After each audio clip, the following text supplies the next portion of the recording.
Okay.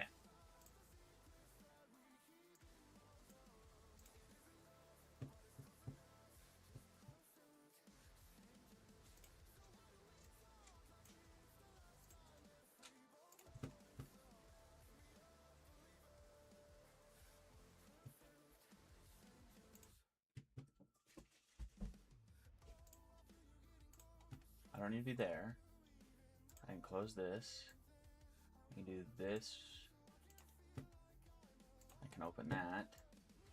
Bring this over here. Bring this over like this. Come over here. And close that.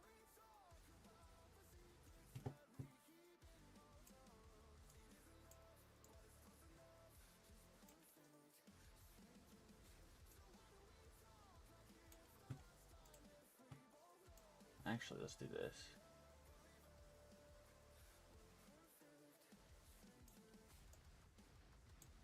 There we go. We'll come over here like this. And we're going to come over here like this.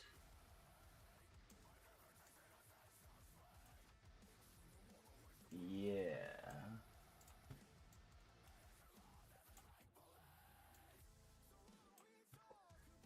There we go.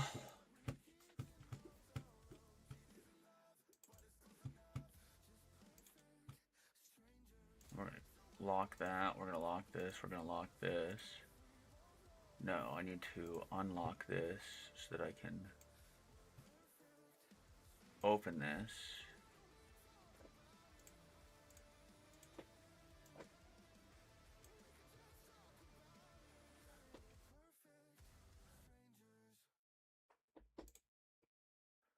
There we go.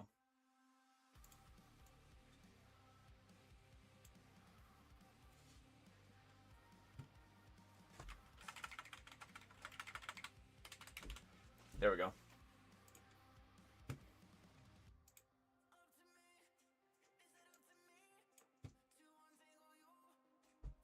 Okay.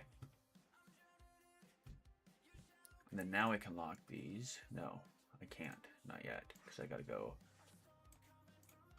here.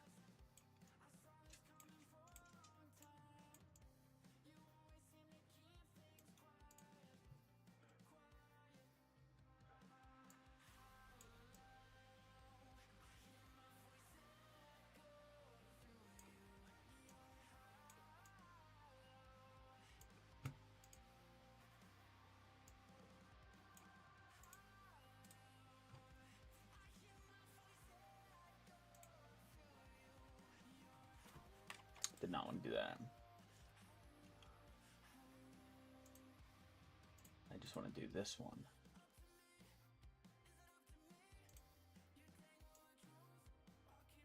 No, I want to do it over here.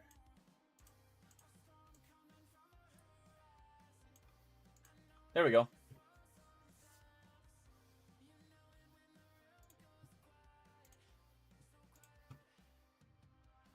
You know what I could do? Just go over here, come to camera, unlock this, bring this over.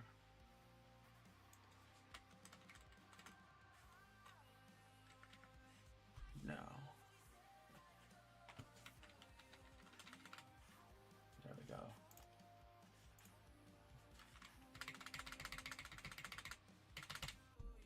There we go.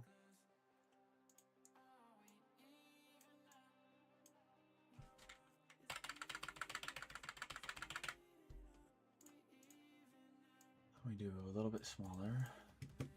Oh, wait. No, I know what I need to do. Put this here. Transform.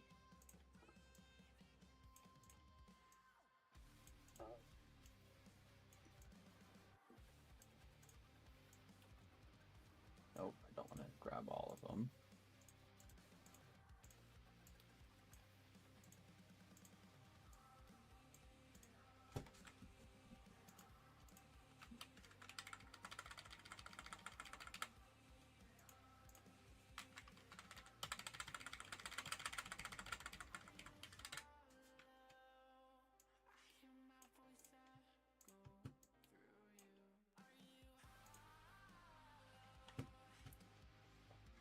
And then we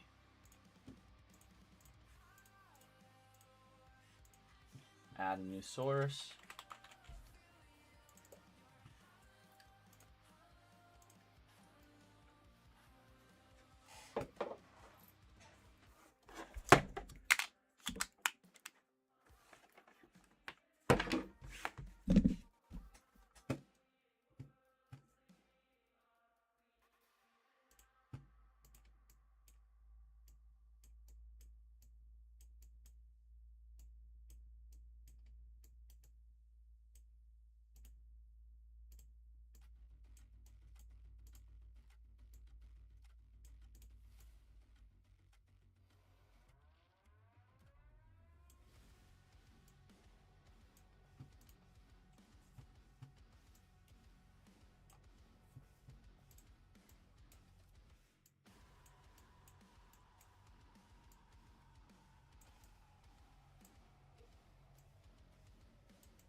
Bring this over a little bit.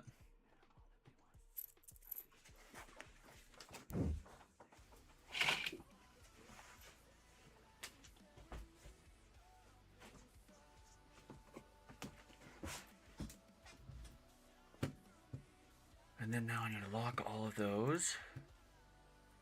And then I need to add a new source.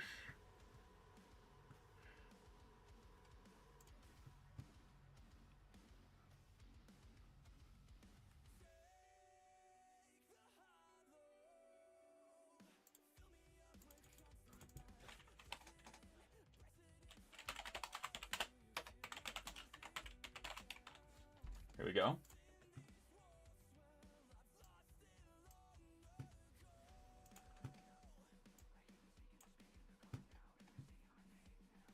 And we will adjust this.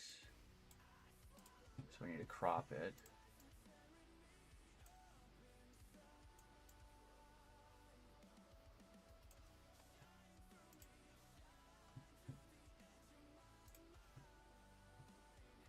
On the right side, this needs to be under.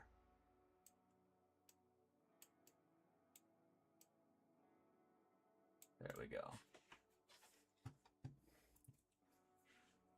And then I can do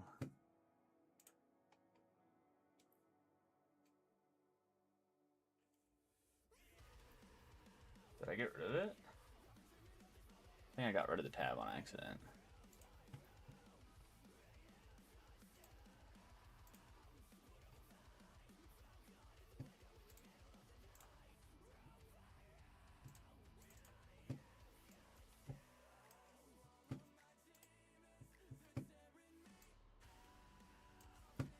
You're gonna come here. Properties? No. Filters? No.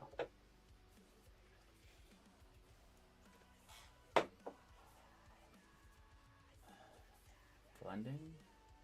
Scale fitting? Transform?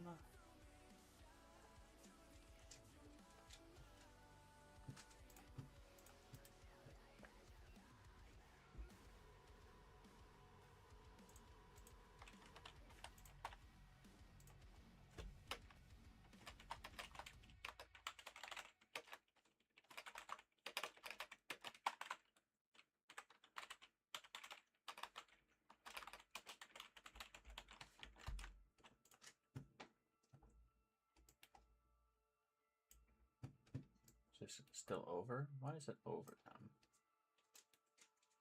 It's over that too. I don't know how to fix that.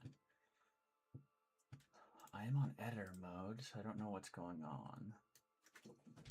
I should be able to crop this though.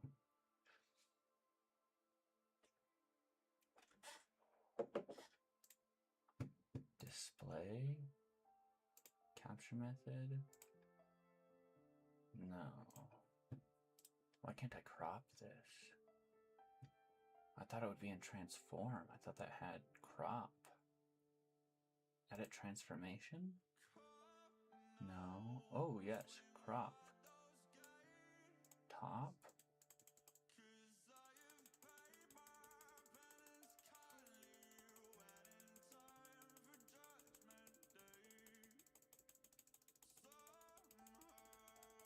So I don't want that stuff on the top.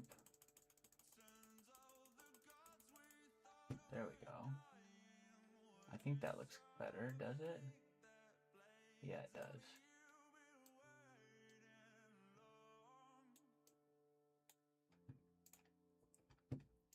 And then on this side, we want to do the same thing. Transform, edit transformation, the top. We're going to set it to 75 right off the bat.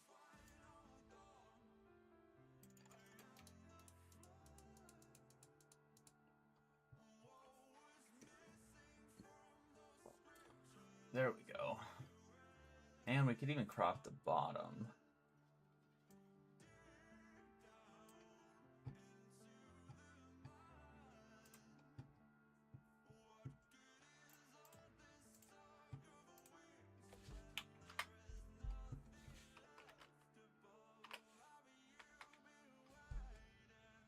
Crop the bottom until that's gone.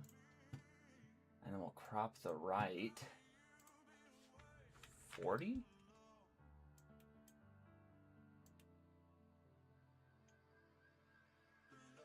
No, we need to crop the right more. You know what I could do?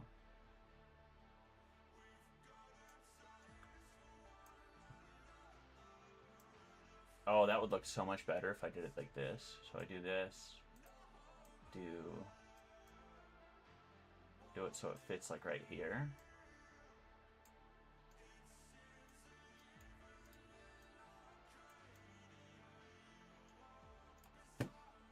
Now crop the right.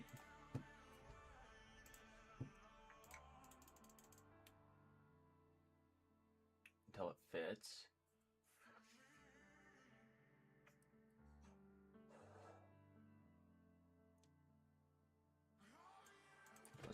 Let's just set it to 200, 250, 275, 350, 450, 500, 50.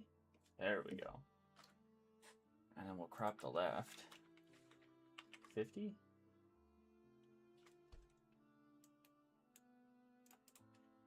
Transform, and the transformation 95. Let's try that. Yeah. And now we're going to come here. We're going to lock that.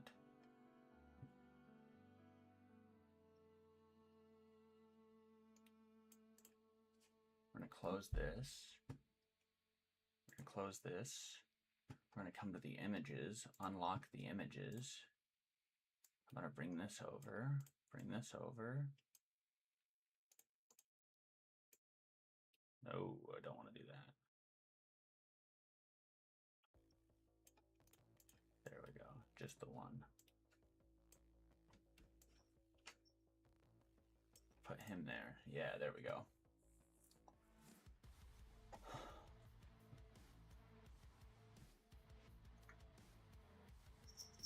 All right, I think we got this figured out now. Lock that, lock these, and now I have my interactions. Which one is this one? That's the emote wall. This is the alert box. That's the chat box. Stream information. I need to unlock this. I need to put this like right here. I can transform that.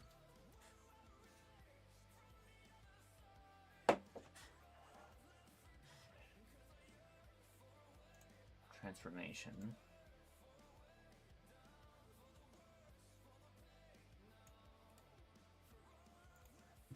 You know what? I'm not worried about that just because I don't think I'm gonna get donations and stuff.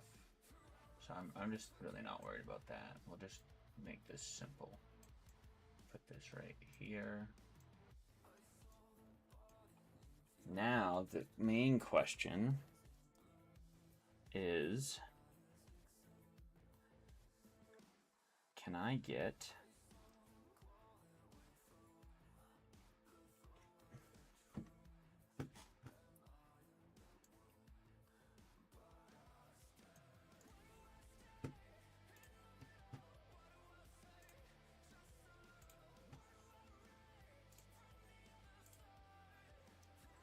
let's add one more scene.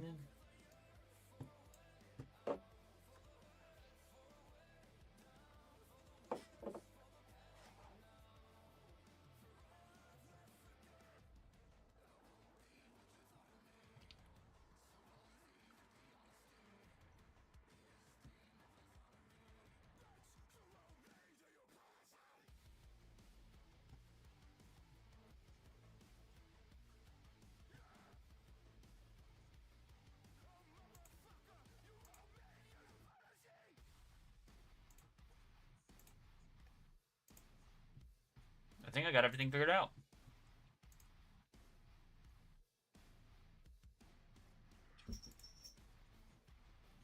There we go.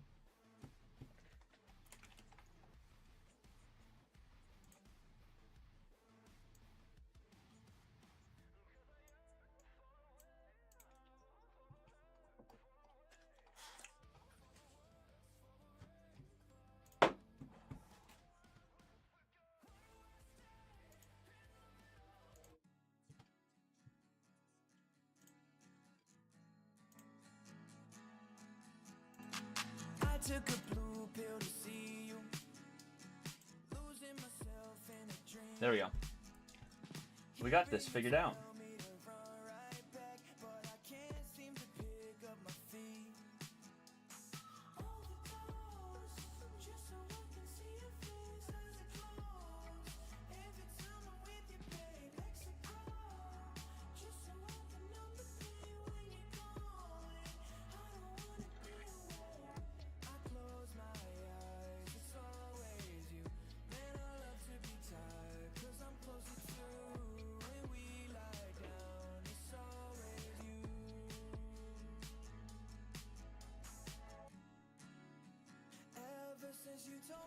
Okay. So at first we're going to start working on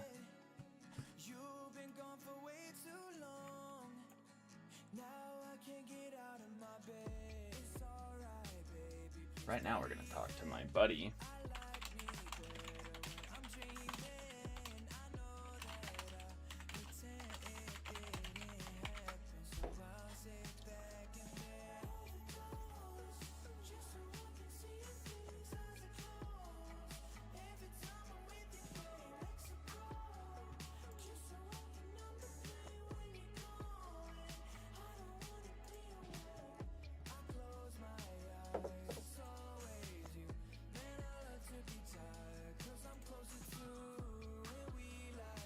Okay.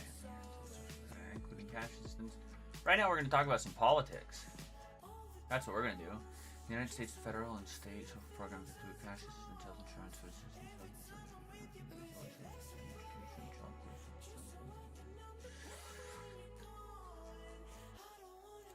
we are going to look up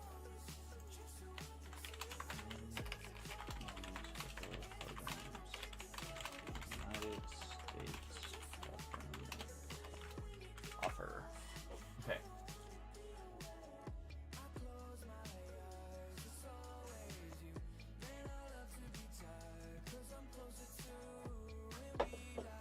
Commercial funding, federal funds, and Social Security, Medicare expenditures through history, the largest federal welfare program, war on poverty, welfare reform. I'm not looking for how much is spent. So let's do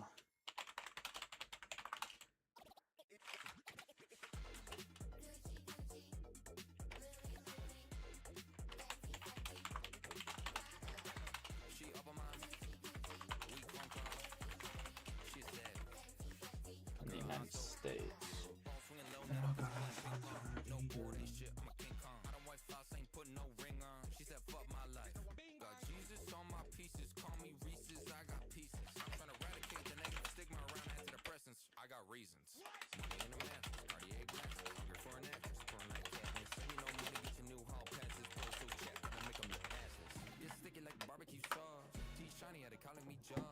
Okay, we're actually gonna come here.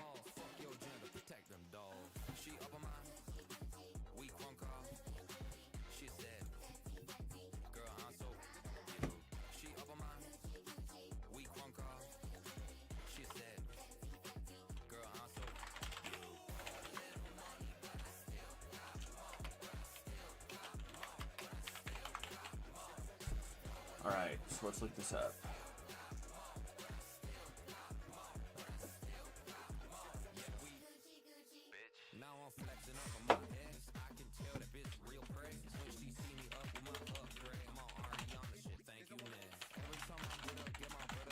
States by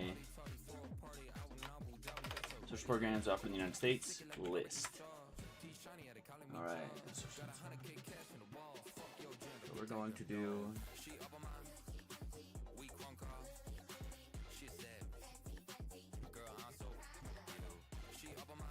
I am doing an overload stream. I'm going to be working on my book. Oh, sorry if you can't hear me. I'm going to be working on my book, doing some voice acting work. I'm doing some research for just a little political discussion with one of my buddies, and then I'm going to do some gaming, and then I'm going to apply to some more jobs. So we're going to figure out.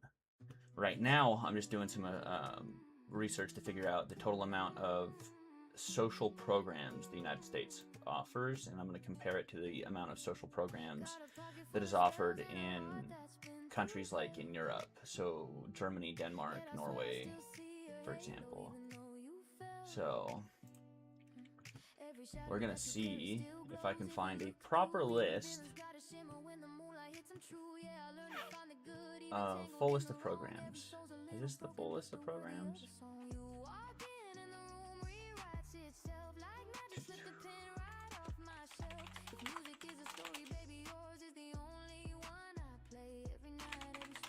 How are you doing today? Oh, thank you for the heart. I appreciate that. Is the music too loud and is my mic too quiet? I don't know how it sounds. I was looking at it on my own, but my headphones are a little bit messed up, so it's hard to hear. Social service programs. Okay, is the music in the background too loud?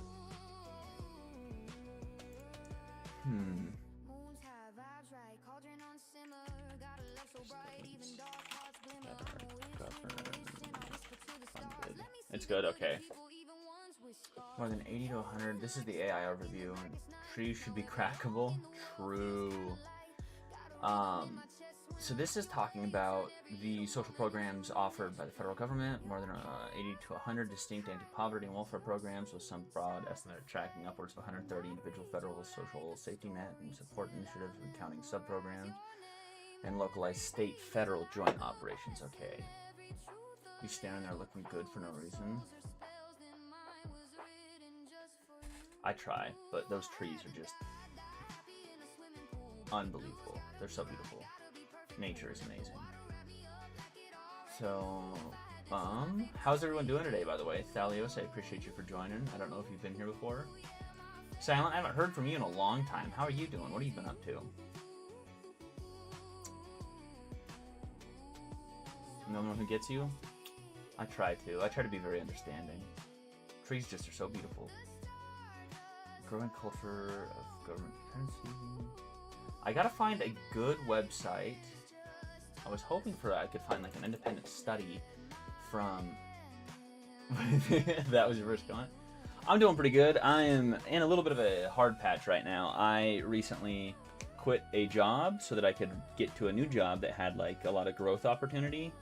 And I started working as a diesel mechanic apprentice, but they ended up not wanting apprentice, and they decided that they wanted a fully fledged mechanic to join, so they let me go so that they could hire a fully fledged mechanic instead of paying for me to be an apprentice. So I am currently trying to find a new job. I've got like 5 interviews scheduled for this week and next week, and we're going to see how that goes.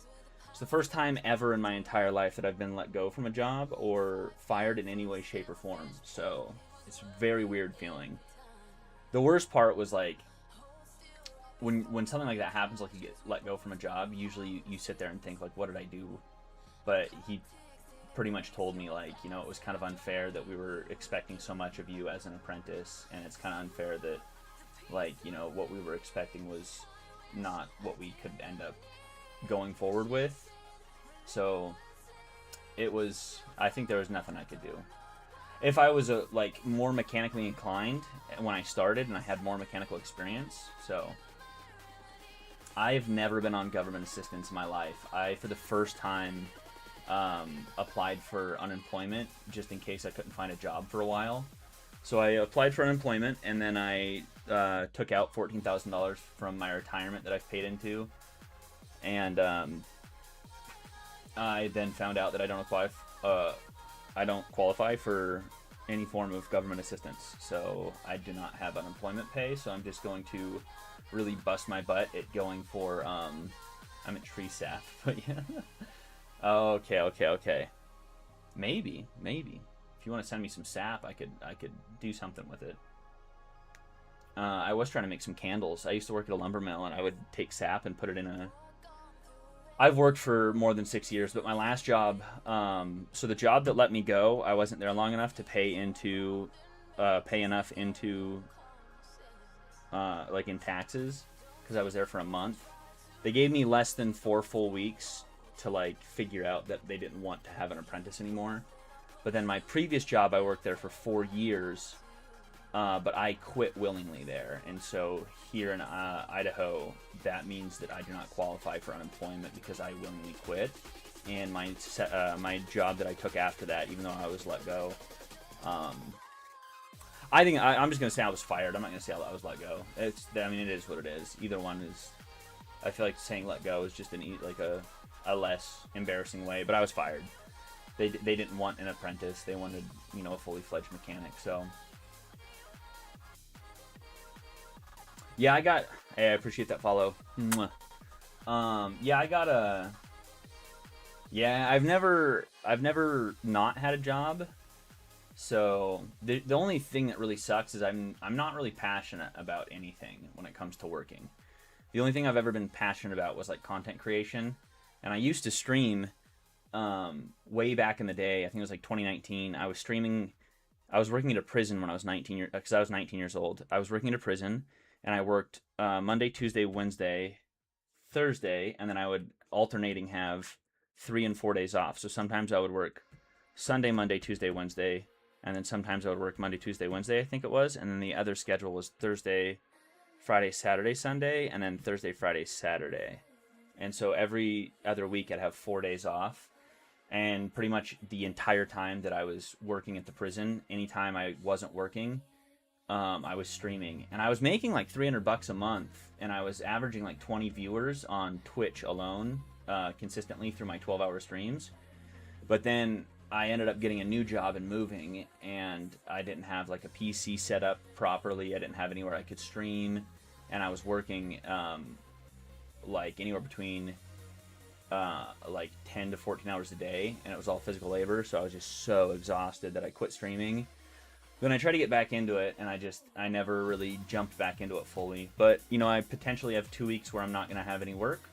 So I'm thinking that right now I could just bust out a bunch of chores around the house, keep the house clean so that my girlfriend doesn't have to worry about laundry, dishes, or cooking because I'm home alone all day, and then I can take care of the dogs. And on top of that, after I get done with those chores, I just have been popping out applications and interviews, making phone calls, reaching out to local places, and then after I get, you know, a good amount of that done, I'm just hopping on stream right now. So we're going to see how this goes. I'm currently going to do a bunch of research now. I was having a political discussion with one of my friends. Nothing too intense, but, you know, I do enjoy politics and talking about it. So, yeah, I got 5 interviews coming up. I got 1 tomorrow, and then I got 2 on Tuesday. And then I've got, well, these are also not full interviews. They are like short phone calls to see if it's something that I'm truly interested in, and then if it's something that I can actually, you know, partake in, because 3 of them are remote. So I also applied for like the post office, but they take like 2 weeks to get back to me. So I'll have an interview in like 2 weeks for that. But so for 3 of them, it's remote, and then which would be super nice to be able to stay home and not have to like get up, wear work boots, and be standing for, because my previous 2 jobs I was standing all the time. Oh yeah, I do a ton of gaming. I play, you name a game and I probably play it. There's very few games that I'm not at least like playing a little bit. So when it comes to like my streams and like what I do when I stream, I do a lot of writing, I do a lot of gaming, I do a lot of like just chatting and like politics talk. I don't do very much politics lately, just because it's such a harsh environment that it's really hard to talk with people, because, you know, you have one difference of opinion and a lot of people get really upset about that stuff. So,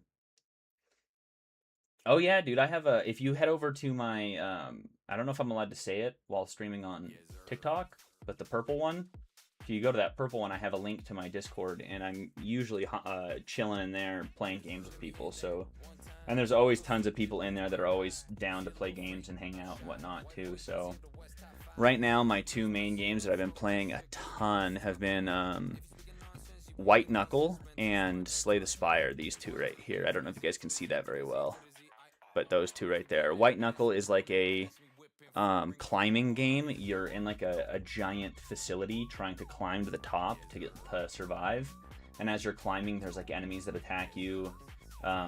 You'll have like monsters that'll chase you, or you'll have like a fluid that slowly fills up the, you know, the area, and if you fall into it, you lose and have to restart. Dude, I have been grinding White Knuckle, and it's, oh dude, yeah, it's definitely a game that has a lot of like a huge learning curve. Also, Silent, I don't know if I responded to you earlier, but I appreciate you. I hope that you're having a good time, and I hope everything's going well with you. But yeah, White Knuckle's super fun. That's super, super, super fun. I really enjoyed it. My buddy is ranked in like the top 200 or something like that, and he's the one that got me into the game. On the regular substructure run, like the campaign, he's in the top 2,000, I want to say. But in the, when it comes to the Endless Abyss, he is somewhere around 280, I think, or he was last time I was playing. I got to the top 20,000, and I felt amazing. But it's so difficult. I think my last score was 28,000 something.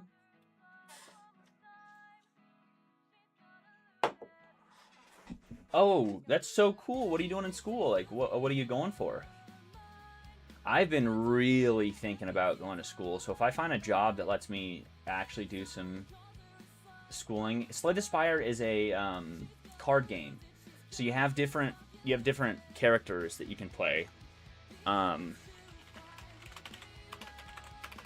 If anything is too loud, by the way, guys, just let me know and I'll adjust the audio. So Slay the Spire is like this really cool card game, and you have to fight enemies, and they have like different debuffs and stuff that you get. You have Ironclad, which is this guy, the Silent. So Ironclad's main style of gameplay is you exhaust cards, and you can discard and exhaust a card. So if you exhaust a card, you cannot play it for the rest of combat. But he's got cards that if you exhaust it, every turn it'll play. Or if you have like a ton of cards exhausted, you will get, I don't know why this just paused. If you have a ton of cards exhausted, you'll have cards that'll say like do this much damage for, and then increase the damage by this for every card exhausted. He also has like a lot of builds that are like you do damage to yourself, but you get like a bunch of buffs for it. And then you have the Silent, whose main playstyle currently is discarding cards, which just sends it to your discard pile, and you reshuffle eventually. And you'll have cards that will, if you discard them, they auto-play. So you get a free card to play. And then she also has poison that she can build. So you can do like a poison build. Professional photographer? That's so cool. I did a photography class in school once, and I forgot to bring the chip with me to like have extra storage, so I could only have like 40 pictures stored on the camera. And I my first like time going out and doing pictures for like one of the football games, I took like 250 pictures, and I kept going through and like deleting a couple. And so I took a bunch of pictures of the game, I took a bunch of pictures of the team, and then when I got back to the class the next day, I handed the teacher the camera, and she went through the pictures, and she's like, what is going, like, you only took like 40 pictures or 30 pictures? And I'm like, no, I took like 160 or something, like I took a ton. And then she's like, look at this, and she showed me that like basically nothing was there. What is going on? Why is this auto pausing? Is this because this isn't a... I don't think this is...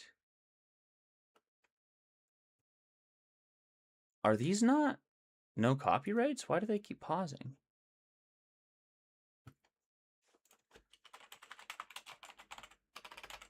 I thought this was a group that I had asked if I could use their music.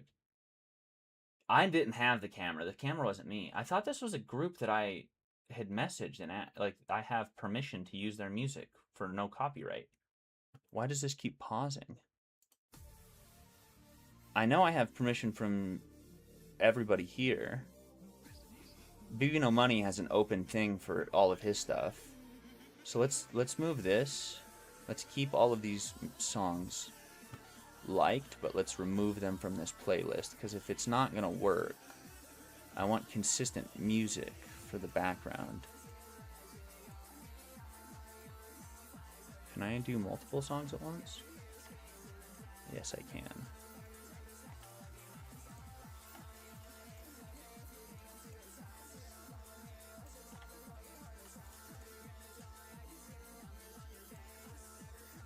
Oh, I have to do one more line. There we go.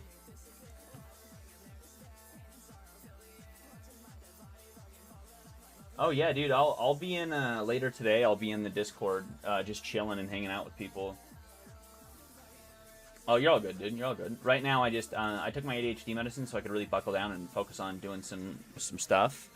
And so I wanted to prepare for a political discussion I was having with my buddy, and I'm struggling to find stuff. So if I can't find anything, I'm gonna end up just switching to working on my book, and then practicing my voice acting on different chapters of my book.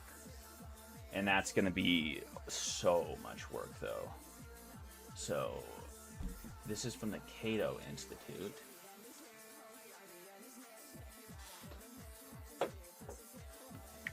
Okay. We're gonna bump this up. We're gonna switch to... I want double spacing. How do I do that again? Alignment and indent? No. Alignment and paragraph spacing. Yes, double. Okay. Cato Institute. Yes, I am writing a book. It is very slow going. What up, Leon? Oh, what up, Leon? How's it going, man? I almost called you Lemon. How you doing, man? All right, so for this one, we're gonna come down here.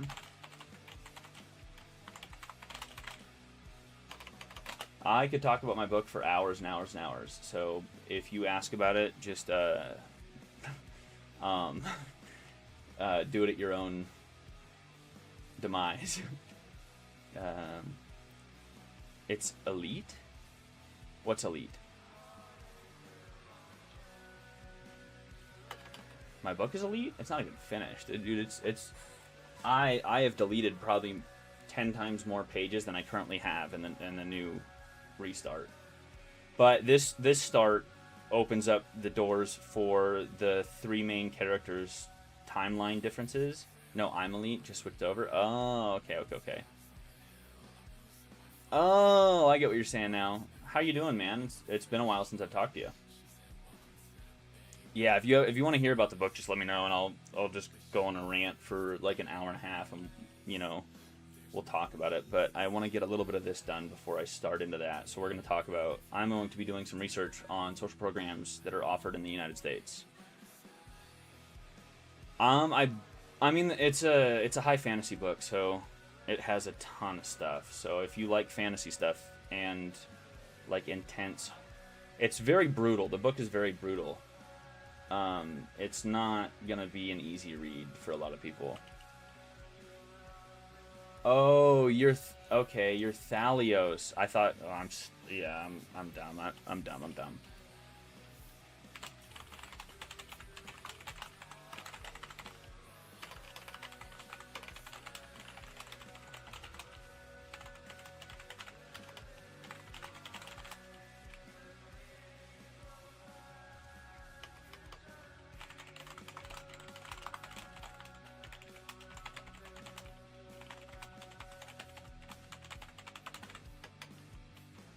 70 or so. Provide some sort of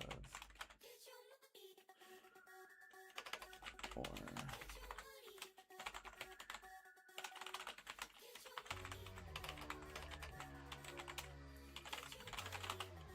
I'm glad that you're over here on the old TW now. That's like my main thing that I stream from. But the reason I do that is just because TikTok has so like much like guidelines and stuff that you can very easily violate, and then there's no easy way to appeal for that stuff. And most of the time when you do appeal, you're still banned for like 5 days, but the appeal will go through like on the 7th day, and after you're already able to start streaming again, you get told, hey, your streaming access is back. So it's kind of hard. Like I was playing Minecraft, and I got because I was playing Minecraft, fighting in Minecraft, I got hit with a thing that said that I was promoting violence. It was really weird. Or in-kind benefit of the individual people that are participating in the programs. There are 8 different healthcare programs. So we're gonna go.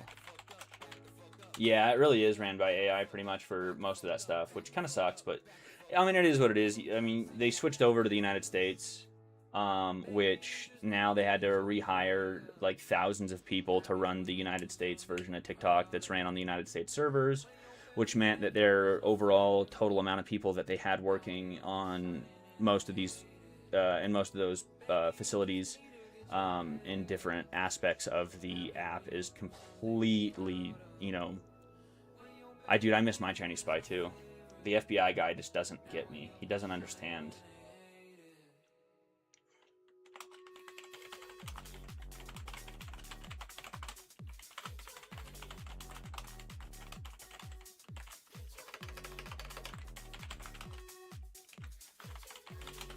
I am so bad at typing. I need to really get better at this. How much photography have you done, Silent? Like, are you like already been doing it independently for a while, or is it something that you've? Wait, why does it say sank here? What does that mean? Does this mean that did you join like a thing? What does that mean? I don't get that. Why does it say sank? Is that like the fan club thing? Did you join the fan club? Are you serious? Or is that just because you donated? I don't know. I don't understand any of this. This is gonna be difficult. I'm relearning so much about the different streaming platforms that it's really difficult. And now that I'm actually gonna like start dedicating like legitimate time into it, it's gonna be very difficult for me to relearn everything, because I used to use 2 different streaming services. Yeah, love you, China. Discord might be silent. Oh, dude, you're totally fine. You're totally fine. Don't even worry. I'll be around soon for doing that. I'm just getting some stuff done because my buddy should be off work here before too long, and then me and him are gonna have a discussion about this stuff, and I'll probably do it on stream. And then after that, I'm gonna work on after I get a little bit of this research done, I'm going to work on figuring out some sort of gaming or book work to start talking about all the federal funding. Okay. Health fundings. 5 different agencies.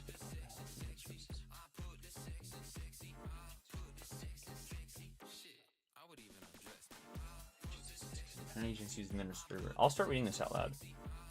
How do you access the link for the Discord?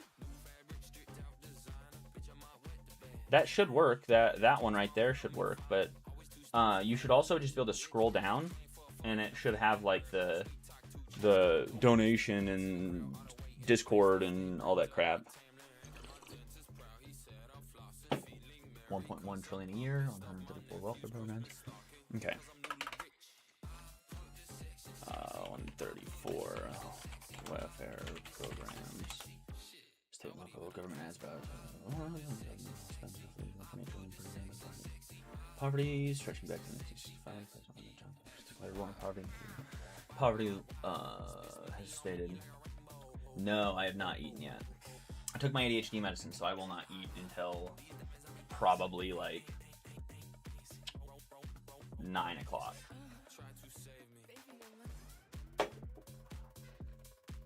Actually, that's a lie. I made these little like fried rice patties, almost like hash browns, but with rice. They were really good. I had one of those today. I am down. I was weighing like 245 pounds, I want to say 240 pounds. I am now weighing like 100 or 212 over the past 4 months. I am really trying to keep steady with like fasting and like keeping my diet in line.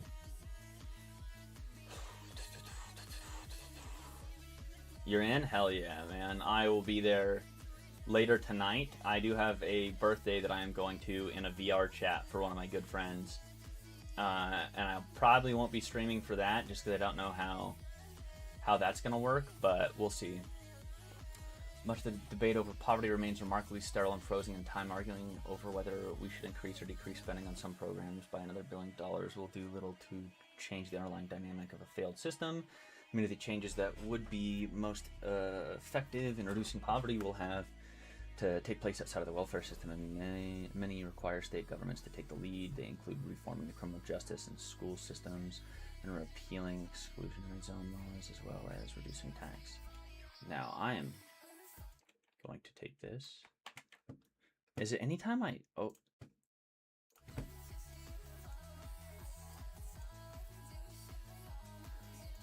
Why does the music just keep pausing randomly? I might just throw on... Okay, this is something that I want to make sure I take a note of. And we're going to... over here. What are these? As soon as zoning laws, local rules that ban or limit certain building types, like apartments.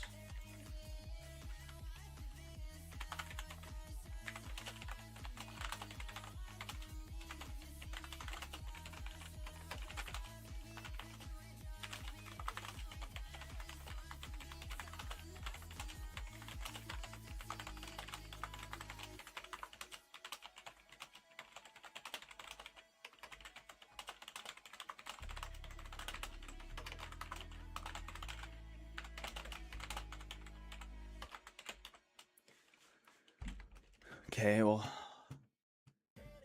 yeah, I don't eat much when I'm on my ADHD medicine just because it's really hard. I just don't have an appetite. I only started taking it again because I was working on, I was doing the diesel mechanic stuff, but now that I'm not working there anymore, I'm gonna take it so that I can bust out interviews. I can, pop out tons of applications and work on individual streaming stuff. Because if I could get my streaming stuff back to working like decently, I don't do it for the money. I do it just because I really enjoy talking to people and hanging out and interacting with people. Like, for example, if I could find a job where the only thing I did was just sit around and talk to people all day, and I only made enough to pay my bills and like buy groceries and stuff, I would be the happiest person in the world. Like, that is... Obviously, you can't tell by me talking a whole ton already, but like I love just talking to people and, hearing stories, talking about, their life, my life, just like whether it's politics, whether it's video games, whether it's passions. The biggest thing, Leon, about streaming when you're getting like started is never ever ever look at the number off the bat. Like it will break your heart. I used to stream minimum 12 hours a day every day that I had off when I started streaming when I was like 18 or 19, and I probably streamed almost 1,000 hours before the first person came in and would show up every day that I would stream. It was bad. Another thing that's really difficult is that when you're streaming and nobody is there, you need to be talking about what you're doing as if somebody is there. And the reason for that is when you join someone else's stream and they're just silently doing something and sitting there, you know, playing a video game or something, and they don't say anything, it's what are you streaming on though? Like what platforms do you stream on? Because that's also a big thing. Is like right now I'm using the Streamlabs multi-stream, so I'm streaming on 4 platforms at the same time. Yeah. See, like TikTok lives are really nice because a lot of people will swing by, and if you're just talking about anything that slightly interests them, they'll, you know, either put their 2 cents in or, you know, sit and chat. But the hard thing is with TikTok, there's so many people and it's so easy to make different accounts that you get a lot more people that'll come by and try to troll and stuff, so it gets a little bit difficult. Many of the changes that would affect... Oh, I already read that. Simplify and consolidate the magnitude of the current welfare system with a multitude of overlapping programs, often with contradictory eligibility requirements, differing rules, mixed oversight, and divided management is a bureaucratic nightmare. This complexity and lack of transparency make it difficult to measure whether the programs are accomplishing their goals. Many existing programs have become little more than thieves for special interests, providing a bureaucratic roadblock to reform. And while the overhead and administrative costs for the programs are modest, generally less than 5%, the costs do add up. Dang, can only stream off on Xbox, on Twitch. I want to spread out. I would say the best thing that you could do, true, yeah, Silent. It's like a double-edged sword. The best thing you could do is get like a simple computer. So this keeps pausing. I have permission from all of these artists to use their music, which is the weird thing, because I have independently asked every one of these people if I could use their music for my streams, and every one of them has given me permission, but I think I'm getting auto-blocked from stuff, and I don't know why. Let's see if I can pull it up on my Chrome browser and see if it works from here. I don't want to open the app. I just want to open, yeah, here. And then let's see if this works. Oh, that was loud. I'm sorry, guys. Okay, here we go. I am going to go back to reading. There we go.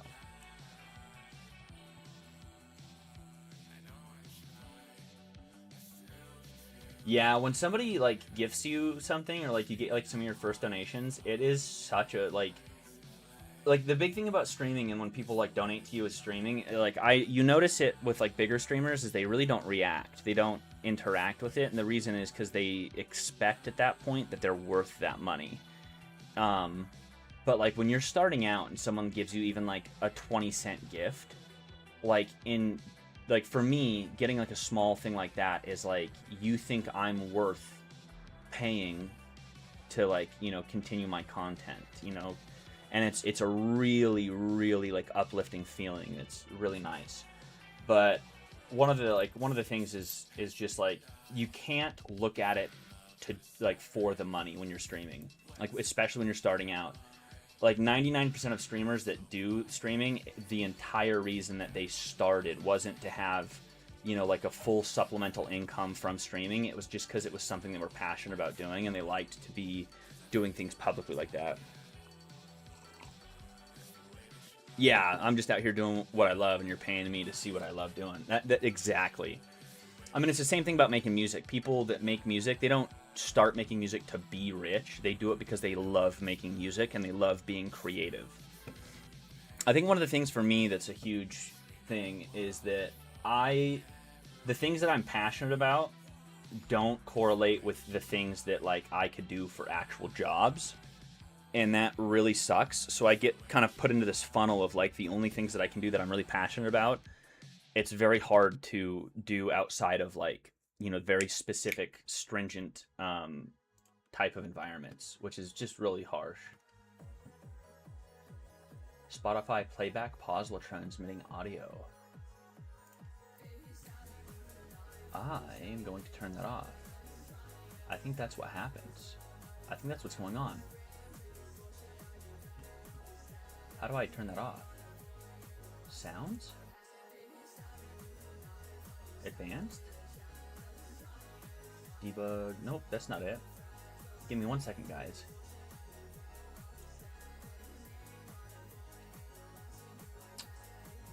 Voice isolation, just beautiful voice. Let Discord cut through the noise. Would it be in here? Turn that off. No audio detection. Show a warning when Discord is not detecting audio from your mic. Maybe that'll work. We'll see if that works. I think that'll fix it. Maybe it's because I'm sitting in a call alone. I don't know. But yeah, that's a big thing too, is you just really have to put in a ton of effort and a ton of grinding to get anywhere with streaming, because it's all about luck. I mean, like, I've seen people that are streaming that are some of the most talented, amazing, interactive people, and they have no viewers. And then I've seen some of like the biggest streamers in the world. I'm watching their content, and I'm like, all you're doing is just calling your like community poor while they give you money, and like you have no personality, you have no skills. It's very weird. It's all about just outreach. So like, make TikToks, make Instagram reels, make Facebook videos, like set up a Facebook, TikTok, and Instagram and everything for your content specifically. I wish that I could take away my affiliate status and set it so that I wish that I could pay like a premium fee to Twitch, so nobody watching my Twitch would ever have to watch ads. Like, that would be a huge thing that I would really be down for.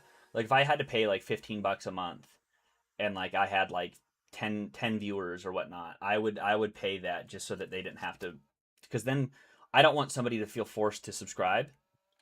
I hate it. I hope everyone that is here, that is lurking, is having a good day. I don't know if anyone is lurking. Simplify and consolidate the magnitude of the current welfare system with its multitude of overlapping programs. Contradictory.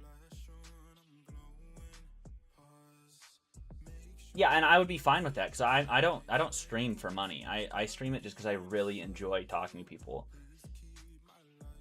Use programs to become a little more than... Oh, I already read that. More of the sheer number of programs works to suck more people into the welfare system, increasing both cost of inroads. We're gonna go here, and we're gonna add. It would be this. No, it would be this. Yeah, there we go.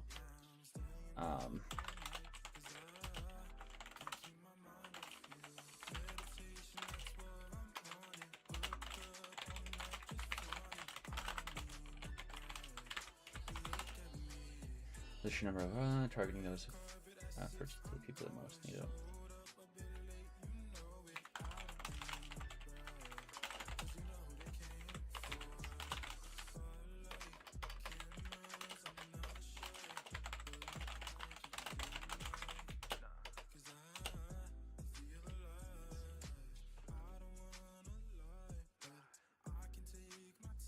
I forgot who put someone on. If I'm playing a game, I will do that. Like, if I'm playing a game and like I have a couple people watching, I will pause so that they don't have to sit and watch the ad. Just because like I would feel horrible. Queso does that a lot. Queso is really cool about doing that. I feel like one of the streamers that deserves more recognition and more growth than like the majority of the other people around them is Queso, because he truly cares so deeply about his community. People like Queso and Markiplier are like in this unique kind of group of like just true love for their community. And it's to me, it's one of the nice things. It's like when you see an actual Hollywood actor that truly does care about people and they don't, you know, follow along with that crappy like environment that they're in. It's like Keanu Reeves. Queso is the Keanu Reeves of like the streaming community.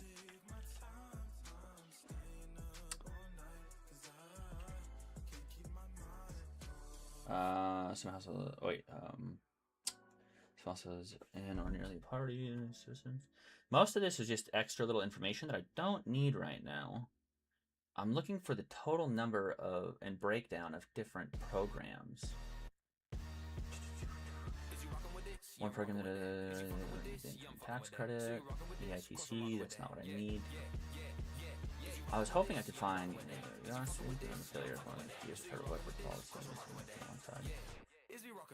so it sounds like the vast majority. Same with Joe Bart, dude. Honestly, Joe Bart is, yeah. I almost forgot about him. Joe Bart is, in my opinion, he is. I never got into watching Jacksepticeye, but Markiplier was one that I just always loved. Ian and Ethan were always amazing too. Joe Bart though is seriously like the amount of time he spends like reading philosophy and like going over like how to process information and like process emotions to his like community is uniquely just amazing.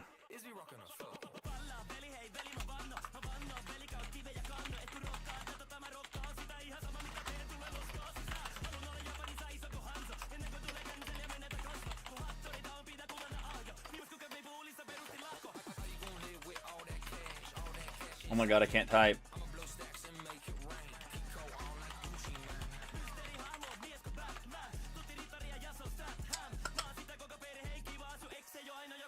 This is probably centered around.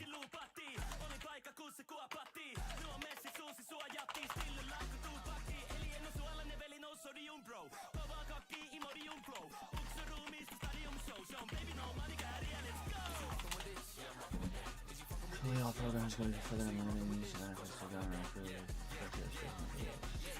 special nutrition programs for children often called FIC, purchase certain foods. The vast majority of the programs for nutrition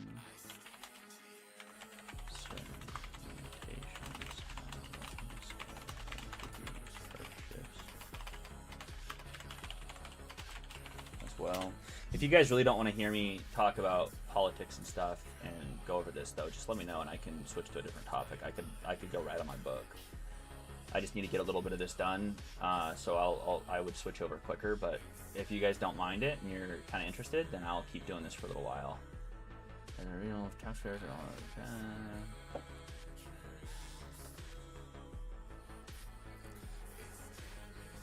that is too often based on the wrong times. That is true. Giving people which one earned income tax credit. If you also want, I can show you the page that I'm looking at with the information.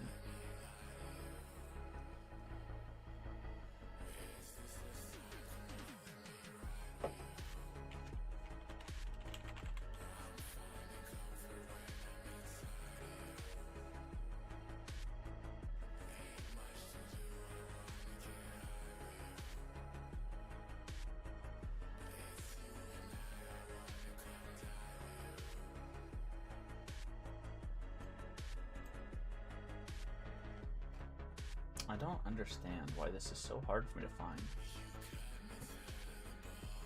Well, I'm not really going into my individual political views, but I am going over the discussion is going to be about political, or it is going to be political, but it's going to be about social programs and their accessibility comparatively against the social programs and their availability from the United States to like countries in like Europe. Oh, no.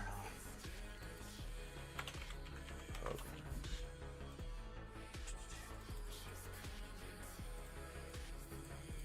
So I think I can switch back to this. Because that's a Cato Institute. I try not to go into my individual personal political beliefs. Let's see.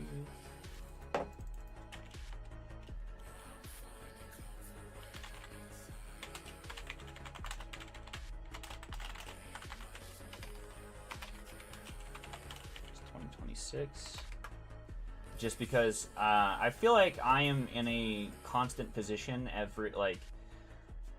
feel like I'll go into this a little bit. I'll talk about this a little bit. I feel like one of the big things that you see a lot of times with people that are talking about politics is, and I am finally getting out of kind of this era as well of like, as soon as somebody gets into politics and they start like reading and learning and going over like all the information, it is so overwhelming, and they get this like fear in them. And one of the things that ends up happening is people will latch on to a political belief and they will hold on to it as like a lifeline, and they end up sitting there like hyper fixated on this specific belief, and they think that this is right. And so then instead of challenging their own belief, what they end up doing is trying to find evidence to perfect their own arguments. But the type of kind of person that I am consistently changing my political beliefs, you know, with more information that I have accessible to me. So instead of like telling someone like, oh yeah, I'm a liberal or oh, I'm a Republican, it's like, well, I have these beliefs and then I have these beliefs and then I have these beliefs, and then I'll have a discussion with them, and dependent on the actual like legitimate information and like evidence that they can show me, I will change that a little bit and like readjust the, you know, type of beliefs that I have. The hard part though is most people that I talk to, I've had discussions with some people, and they'll hold the exact same beliefs their entire life and support one side or over the other, and then that side is completely going against their beliefs, and I'm like, why are you still, you know, supporting this side when everything that you stand for is being like, you know, stepped on? And it's very difficult. I don't want to I'm not looking at the immigration stuff. That's not what I'm going for. Government programs and benefits for your family. Financial assistance programs. Okay, full list of financial assistance programs.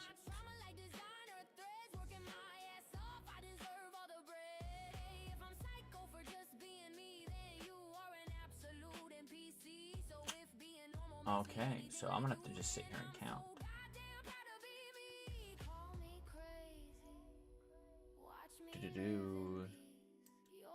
TLDR, if you're reading this, chances are the math is not working, the bills keep coming, the paychecks going short, and you need help.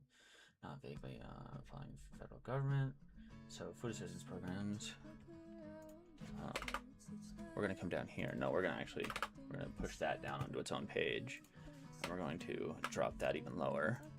And then we're gonna come here and we're going to do 1, 2, 3.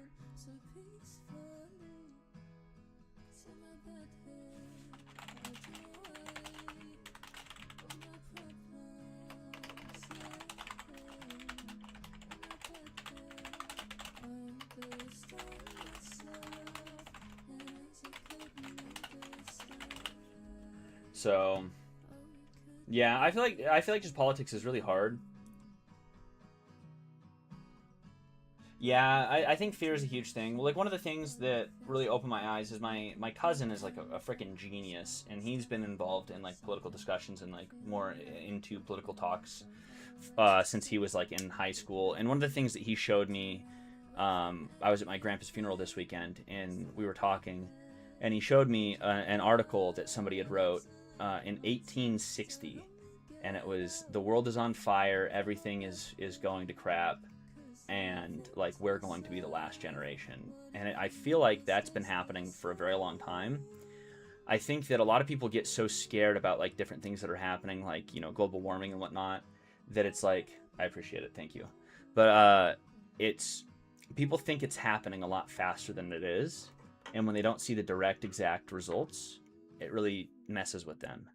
So that kind of really set me, like, kind of took a weight off my chest, because I, you know, I mean, things do suck a lot, and they're very difficult, and things are very hard. But at the same time, it's like this stuff has been going downhill and having like its ups and downs and like its terrible times for as long as humanity has been semi-civilized. So it's just real difficult, you know, because it's as soon as you get involved in politics, it's very hard to kind of keep a mellow head while you're, you know, learning about it, just because there's and like a vast majority of what you like will learn is very targeted towards like one side or the other, so that what ends up happening is as you're learning about it, you start feeling I don't think humans will be the next mass extinction. I think we'll cause the next mass extinction. I think that's kind of guaranteed. But I think that what's probably going to happen first is that the oceans are going to become polluted with things that it can't filter, and the heat will get so high that everything that is not in like the deepest parts of the ocean is going to become extinct. And then I think next after that will probably be animals in like the Sahara, just because of the heat. I think that's probably what's going to happen first. I think we will cause those, though. I do think that. I think that the growth in which we are going about and the way that we're going about those growths and advancements is specific into an environment that is in need of like dire and direct intervention, and because nobody is taking those extra measures, we're going to get to a point where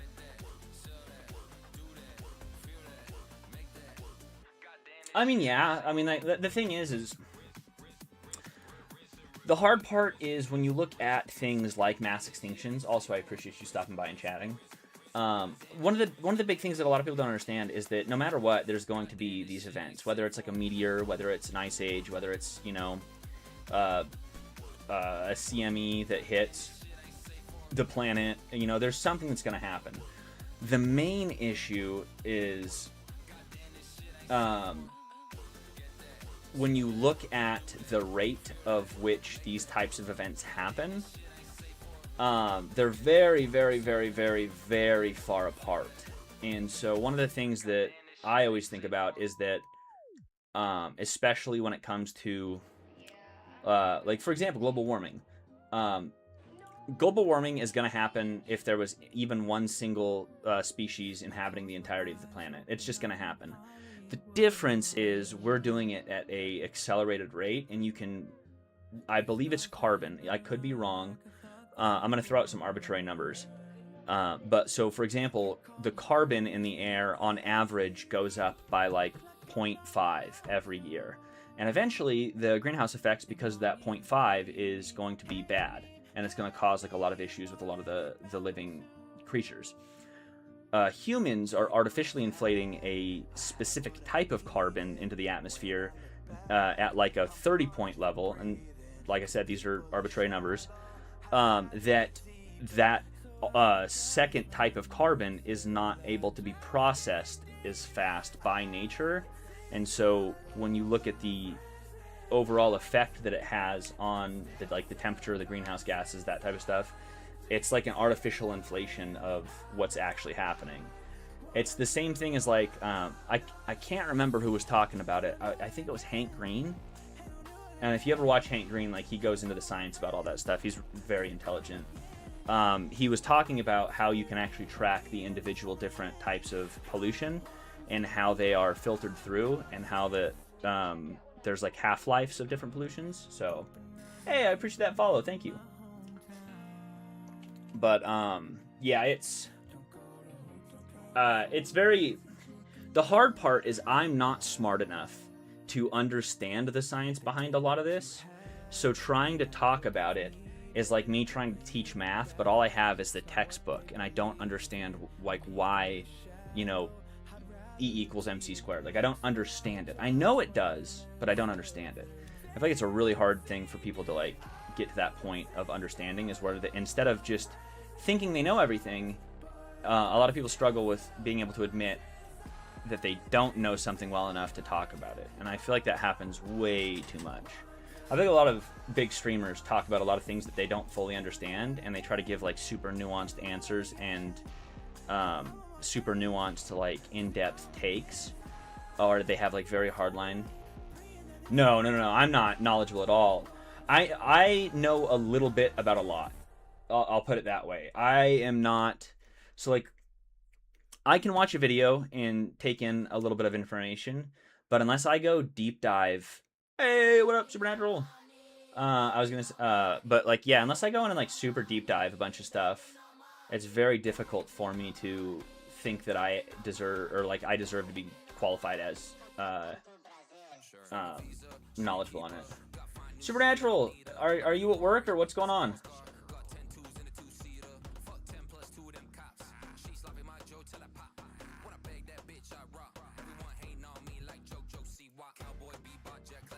Let me go to my Discord. Nope, not hitting invite. Go to here. And then go to... What are you doing, Supernatural? I'm going to work here in a bit. Oh, damn. What time do you get off? I forgot you work, like, nights. Let me make sure. Members. I was actually about to message you the other day. Okay, yeah, you do have the role. I was about to message you the other day, because it's been so long since we've talked and hung out, and I was like, you were like super into a game you were playing, so you have my name? Senkalarp? Yeah, I go by Senk or Senkaimon. Yeah, you were in it, dude. You were super grinding on it, and I was like, I'm not gonna hop in and distract. But I did watch for a couple minutes.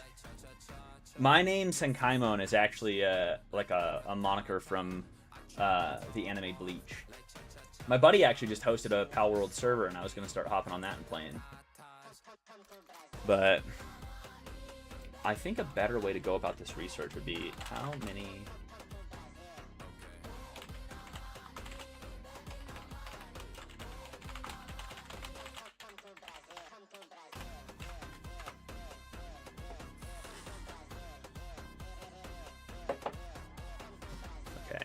This is going to be better. I really need to do targeted searches like this in Google. I will say right now, if you're ever doing research for a topic, whether it's political or anything, do not use targeted searches unless it's like hard fact stuff. So like what I'm doing is doing targeted searches for government programs. And I'm not trying to find info. So like, for example, if you're debating somebody that's a flat earther, if you type into Google evidence that the earth is flat, you're going to find websites that are going to give you evidence that the earth is flat. If you type in evidence that the earth is round, you're going to find evidence that the earth is round. So that's a bad targeted search. What I'm doing right now is like my targeted search that I'm using is like how many government programs are there for housing in the United States. That's a targeted search. It's going to give you direct numbers, and websites that are going to give you direct numbers of government, like, you know. So you got to be careful whenever you're doing stuff like this. Flat earthers are very real. Like legitimately very real. That is I used to think that it was a joke. I used to think that it was like kind of a goof. But that's awesome. I actually just applied for this one of a job at your place of work.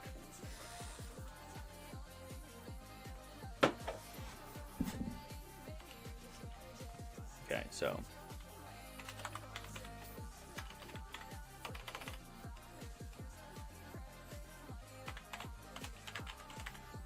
I kind of hope I don't get it, because it's an hour 45-minute drive every day, and I don't have a place to stay over there.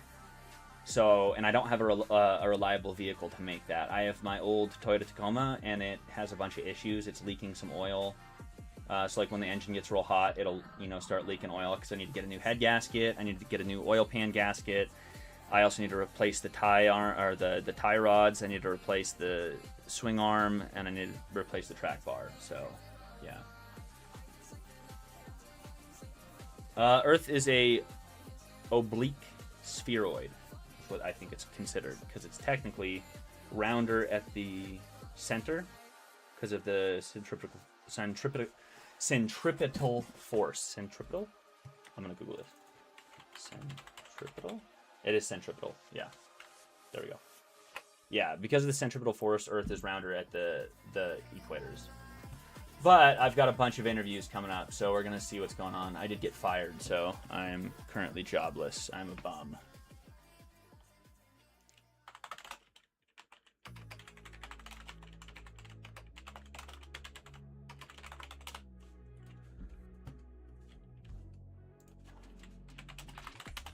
I've never been fired from a job. This was my first time. I can at least say that it wasn't like my fault, and like it was partially my fault, but it wasn't like entirely my fault. I was hired as an apprentice, and they decided that they didn't want an apprentice, and they didn't want to spend the time with an apprentice because I just wasn't learning as fast as they were hoping. So they didn't let me down slowly. It was completely out of the blue. Totally and completely out of the blue. I thought I was like totally doing really good and kicking butt and learning real fast, and they were having me do like real mechanical work like 2 weeks into working there.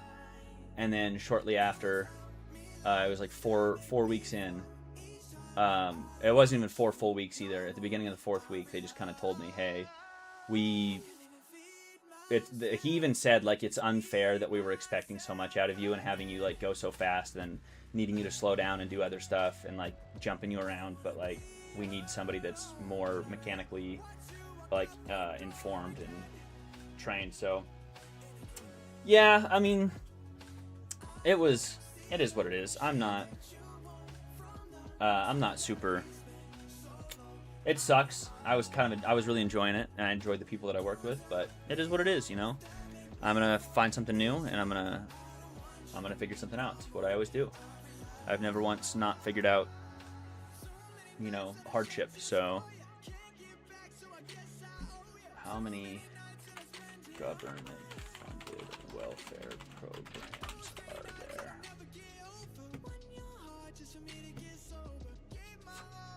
This is also by the Cato Institute. So we're going to do this. We're going to come down here.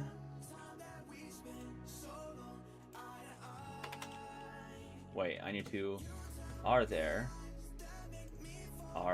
funded by the federal government. Because that's important.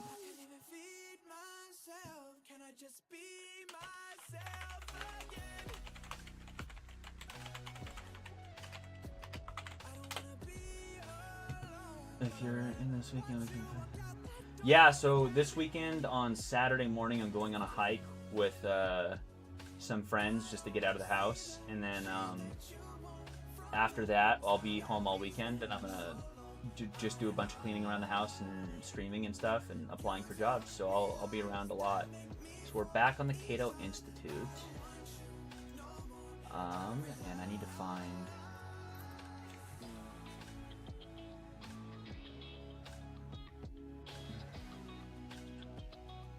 The main thing that I'm really struggling with is I was hoping I could find like a list of just direct government-funded social programs, but it seems like all of these are split, and like most of these are not just government-funded; they're like state and federal funded. That would be awesome. It's been way too long since we've hung out. Taking the money away from the specialized farming tax because the credit is mostly determined by the number of children. Oh, this is going over how EITC works.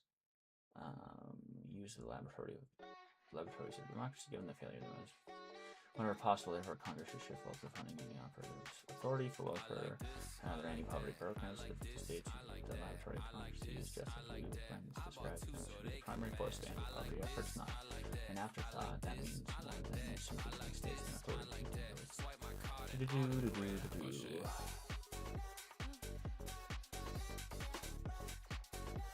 I've seen you've really been putting in the work. You've really spurred me into wanting to really start buckling down and do it too. You've been consistent. That's the biggest thing for it too. Is you're consistent, and like you're just always doing it. I mean, it's insane to see like the dedication.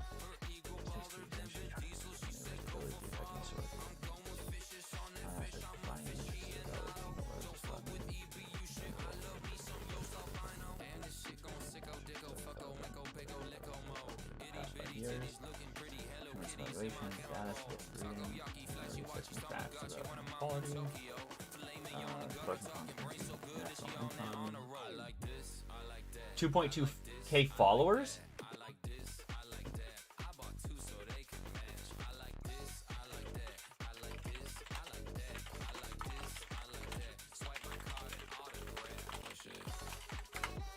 Oh man, dude, congratulations.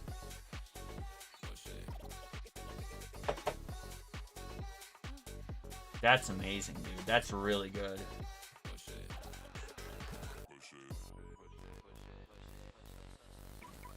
Here we go. This is the website I've been looking for.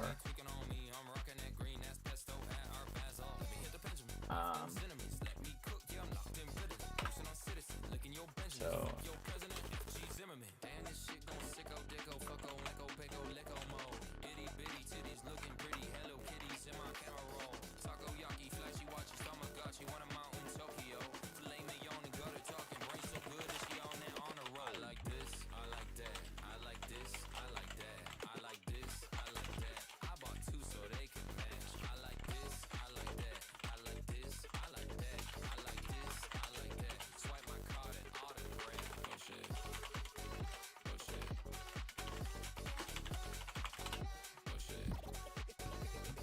you're killing it, Supernatural. You're actually just doing amazing.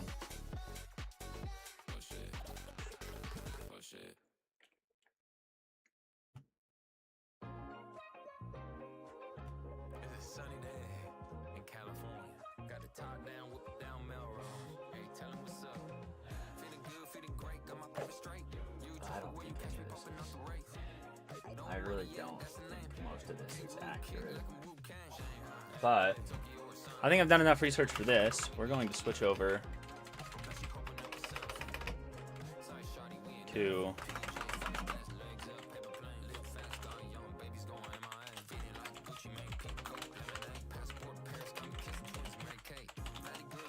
maybe I need to look this up though first before we switch.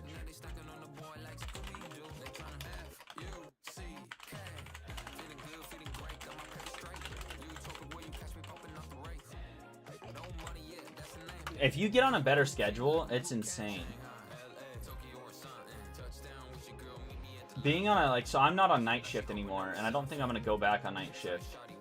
Because the jobs that I've all applied for are day shift or create your own schedule, so it's really nice because United States, this is on the Wikipedia.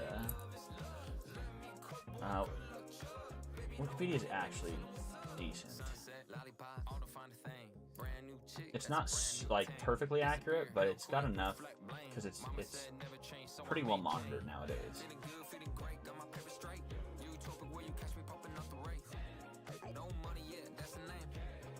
I was on a night shift for 4 years too. It was horrific. Yeah, I think we're good here, so we're gonna look at how many social programs does Germany have? How many government-funded social programs does Germany have?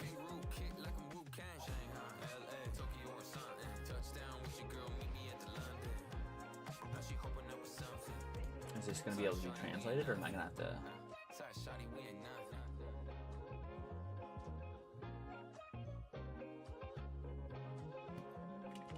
So, we're going to start with Germany, with the Katzaktion, über Deutschland. .de.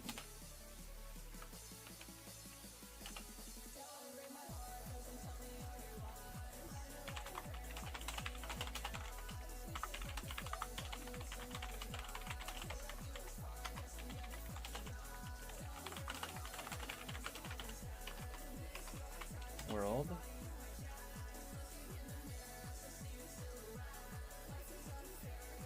$1.34 trillion.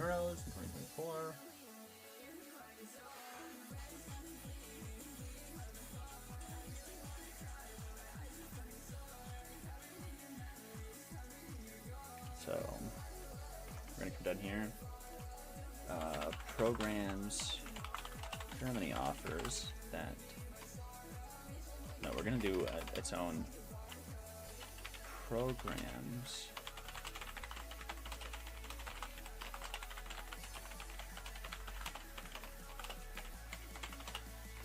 And then we're gonna come down here. We're gonna make this onto its own page.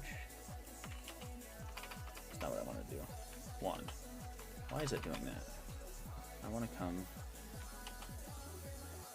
I guess we'll just do it right here. I'm so happy that I wasn't on days for a while, though. Or I wasn't on nights for a while. I do sleep better at night, or I used to, but now it's very, very, very, very hard for me. I can't even stay up late right now. It's really hard for me to stay up late. It gets to like 11 o'clock and I start getting tired.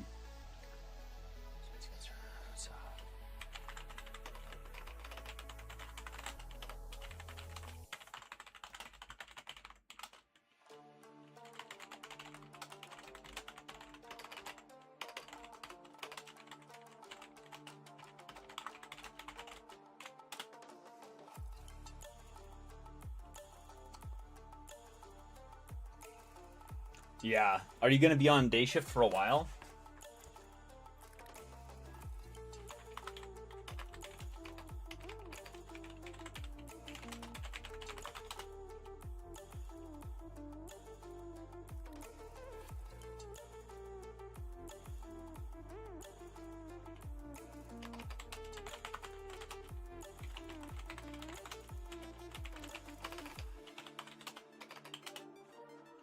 Permanent? Oh, that's so nice.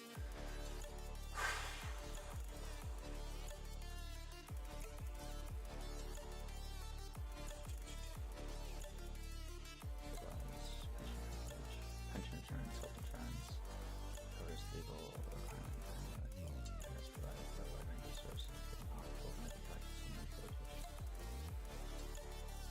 Oh man. If I do get like a job though that isn't like 12 hours a day, I am 100% going to go and get like a technical degree, like a 2-year technical degree. Whether it's in something with electronics or what, I have to get something just because there's too much of the job market right now that is not like entry level. I'll be right back. Let me use the bathroom real fast.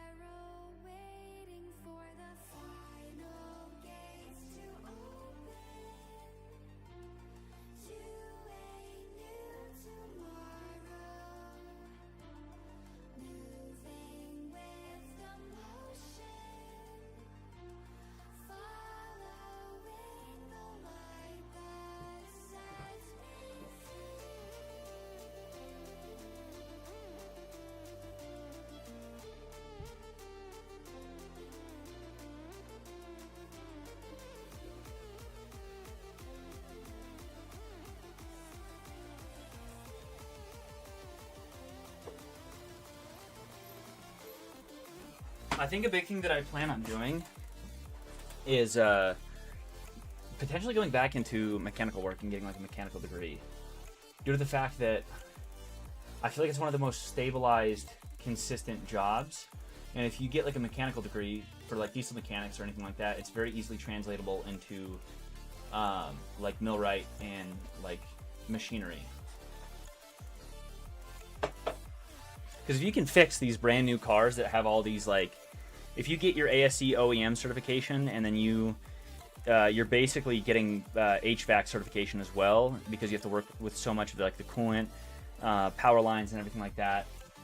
You could like go and work on like CNC machines pretty easily. Like you would only need a little bit of schooling to get trained in that. And I bet most places would be willing to do like a short training program to get somebody like skilled up in that stuff.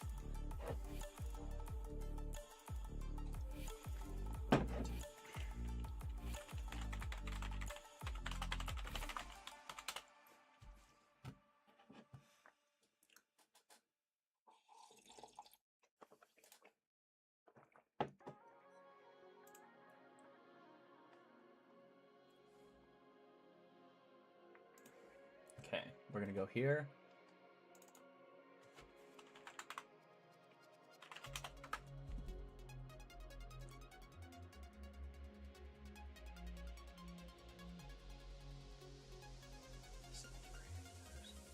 I'm actually gonna come down here and go.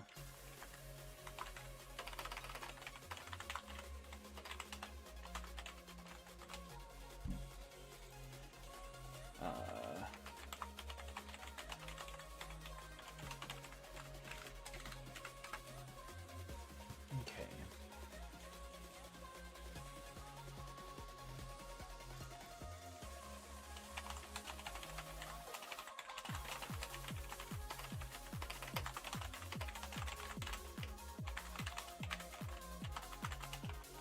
Yeah. And if I did get like a 2-year technical degree, and then I was able to like move somewhere like, me and my partner are thinking about moving over to Washington, and if we moved anywhere that she would be able to get like her upgraded position, I could then get a job. If I had like a ASC OEM certification, I could get my A&P certification, and then my PPL, and then I could go work as a mechanic on like airplanes and aircraft, or I could get like an extra year of schooling along with that ASC OEM, and then I would be able to get like in a year fully certified CNC technician, which would be really nice because then I'd be able to make plenty of money, and I'd have a super stable job because of CNC's like facilities are huge.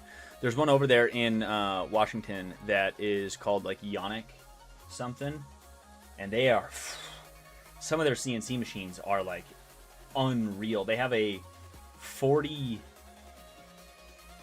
by 40-yard building with a completely automated like 3-dimensional arm that does all the CNC stuff, and so you just put something in the center of it and it'll go around the whole building, scan it, come and like do, oh dude, it's insane. It's so cool. I watched a video on their website about it. Really, really, really cool. And they even pay their like janitors and stuff at that facility like $28 an hour. So if I got on as a janitor over there, I mean,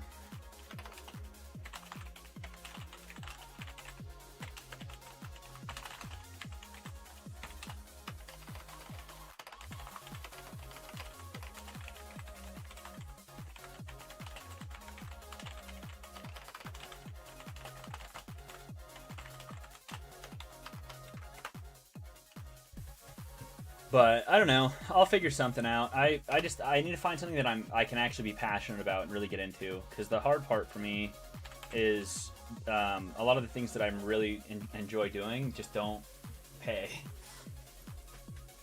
If I finished my book and I could be like an actual writer, that would be amazing.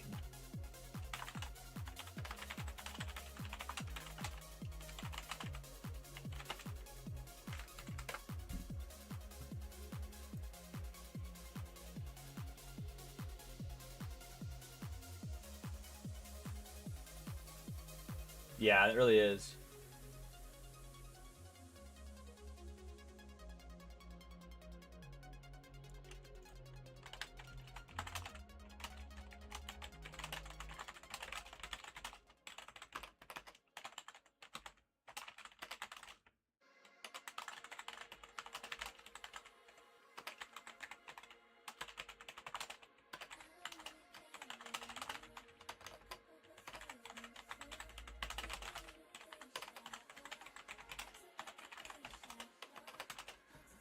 The hard part for me right now is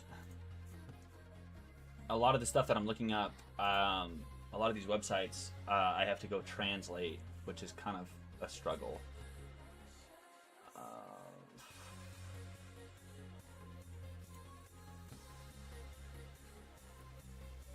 And you can never trust the AI overview. Do not trust AI overview.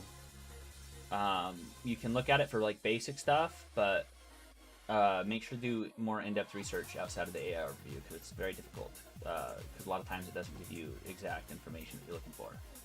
But yeah, it's kind of a struggle right now. The crappy part is where I live. There's just no job market. All the jobs around here, by the way, this is for you again, Supernatural. A lot of the jobs around here is kind of a struggle just due to the fact that everything either pays like $12 an hour, you know, or you have to have some sort of certification. That's why I'm looking for something that's remote right now.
How's your job been going, Supernatural? What have you been up to at work lately?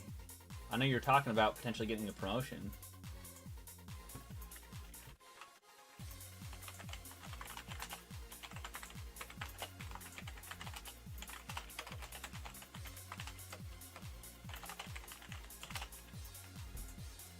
I cannot type at all right now.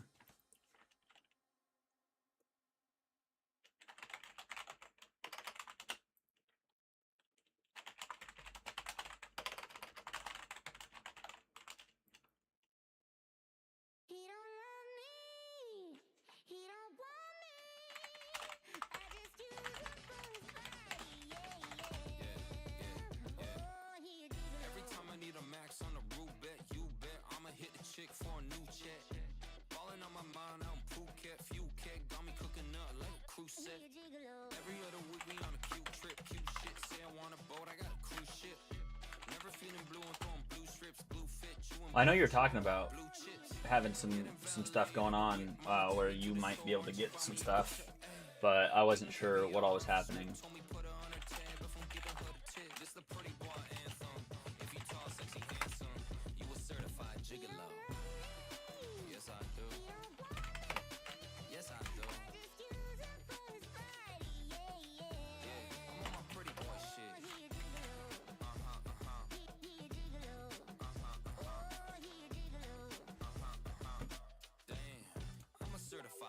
I'm a trust fund, baby, no money. Better call me by my name like I'm Lil Nas X. In the green light district, I'm a young male mistress making wrecks every time I have sex. I call her Dwayne, how she rockin' on my Johnson. No safe words, she ain't giving me no option. I play the long game, think it's time to lock in. Throw me in her will, so I'm picking out her coffin. Yeah, I'm rich now. Even bad bitches ain't getting discounts. She wanna freak off, made me raise an eyebrow. I wish I could have just changed shifts or like got to a new position at the mill, but they were doing every single thing that in their power to block me from being able to move at all. Well, I mean, like where you're at, what you're making, and how well you're doing, I bet that even if it took a little while for you to get a raise or anything, I mean, you're doing pretty well. You're doing better than I am, that's for sure. That's not me making a joke about me not having a job right now. That was like even when I was at the mill. You're doing real good.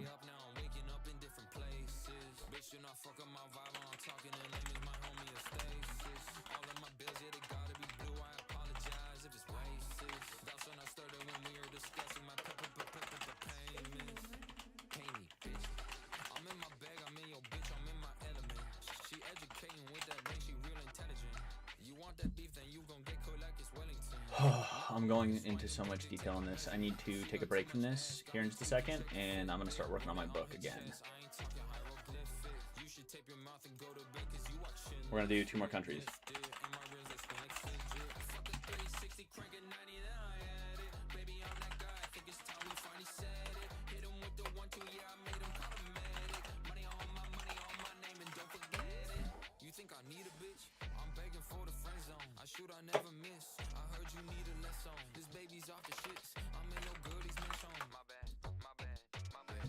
Yeah.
I have a buddy that's going to work at the facility in Washington for your place of work. And he's probably gonna do pretty well. He's a smart guy. He's just kind of a stubborn dude. How did I spell that wrong? Oh, I put OP. Dude, I can't type at all.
I feel like I'm just going so in depth on this because I'm on my ADHD medicine, and I'm really just. But I feel like me and my buddy are not going to talk about as much, or this isn't going to be as big of a thing. But like for right now, this research is actually like really nice for me. I'm like really enjoying doing research.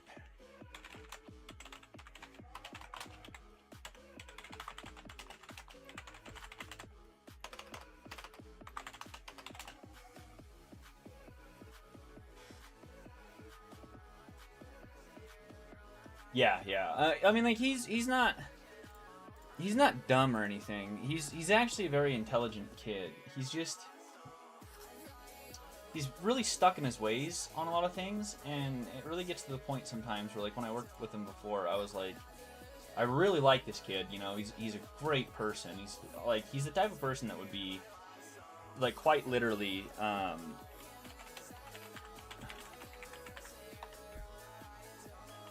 Not free transportation,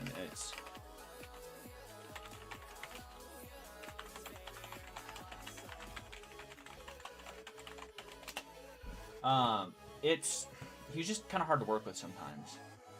So it got really hard sometimes, but I think if he really just buckles down over there and, you know, puts his, you know, nose to the grindstone type thing, I think he's going to do really well. Okay, we're going to switch over from the Netherlands now.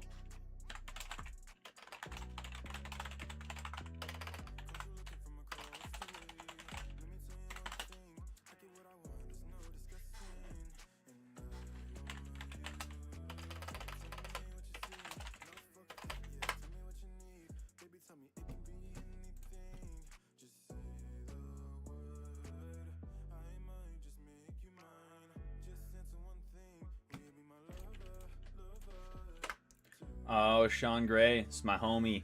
This dude makes great music.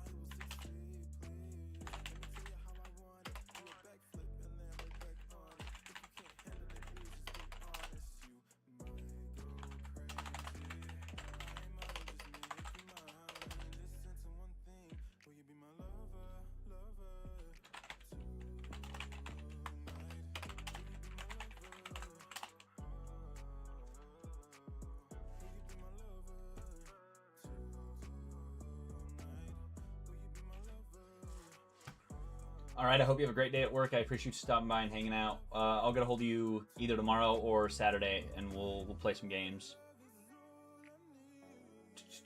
Well, first day for the official establishment of the model. All right, I appreciate you.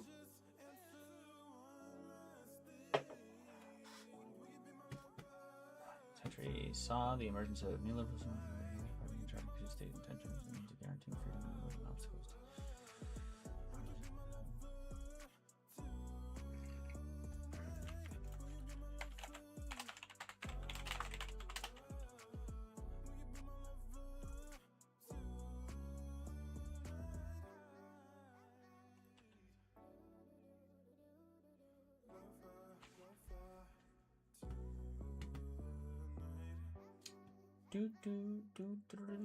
This policy resulted in increased expenditure and a widening of what was considered to be the state's responsibility. In addition,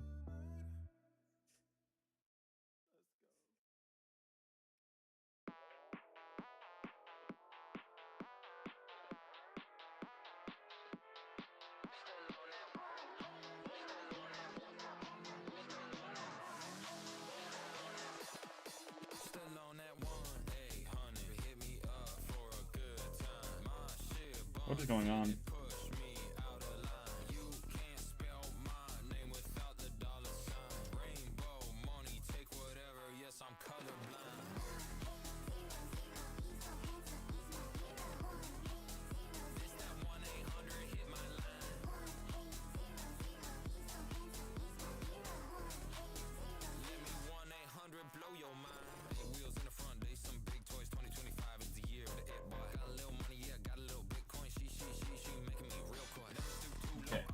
We're back.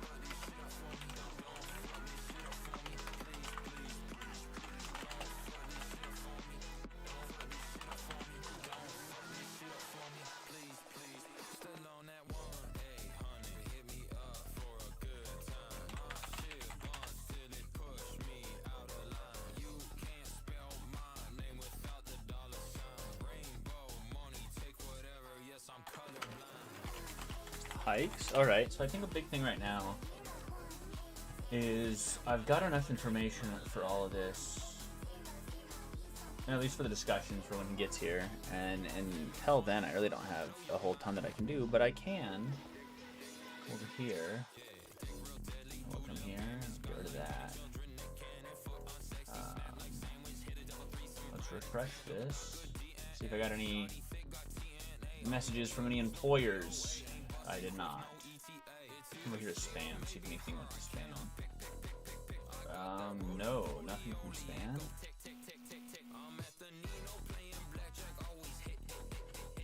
Go to Indeed. We're gonna just take a quick look at if I got any notifications. I have not. Now we're gonna come over here.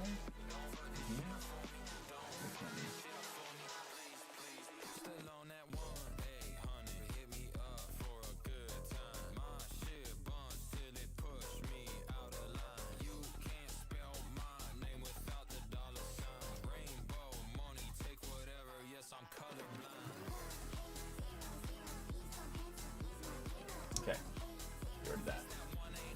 And now we're gonna come over here, and we're going to pull this here.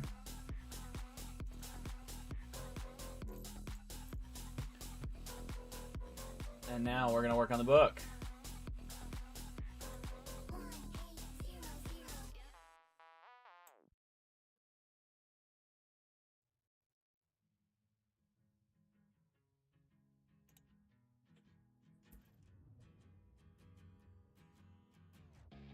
Didn't know I loved you up until you left.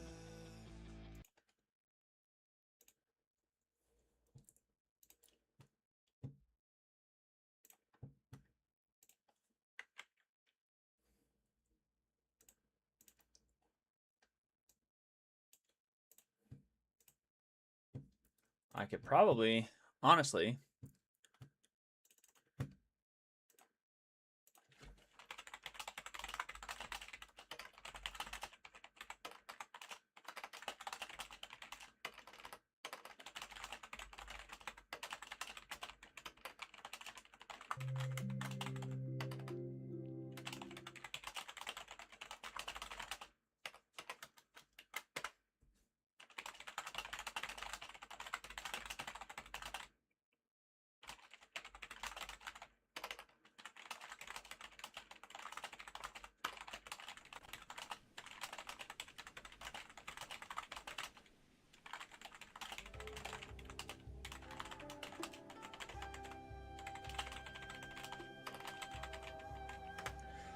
it's my first time ever on VR chat. I'm gonna go to a friend's birthday, and she's hosting it in VR chat, so I'll probably swing by and hang out for a couple of minutes. But until we figure out what is going on there, I will come over here. Where is the music?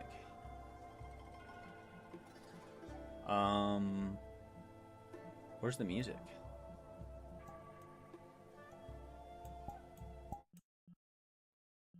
There we go. And until we hear back from them, I'm gonna work on the book. Okay, so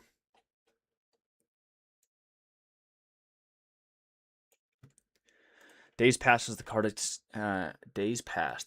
had constantly been moving, not slowing and not stopping, not even for a moment. At one point during the journey, the temperature got extremely hot, and everyone in the cart became sickly due to the elevation change.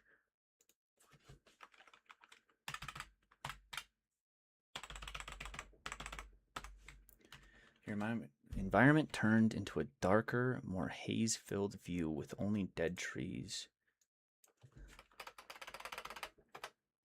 scoured mountains bare of snow, ashy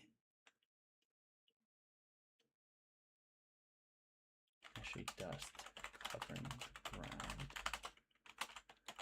stench of burnt pork.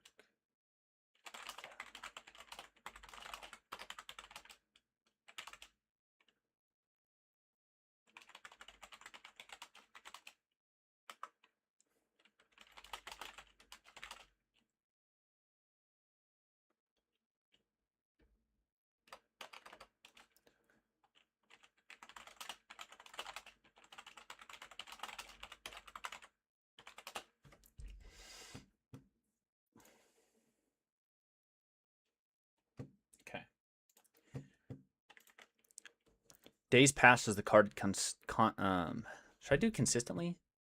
Yeah. Days passed as the cart had consistently been moving, not slowing and not stopping, not even for a moment. At one point during the journey, the temperature got extremely hot, and everyone in the cart became sickly due to the elevation change. The environment turned into a darker, more haze-filled view with only dead trees, scoured mountains bare of snow, and ashy dust covering the ground, and a stench of burnt snow and ashy dust covering the ground. So we're the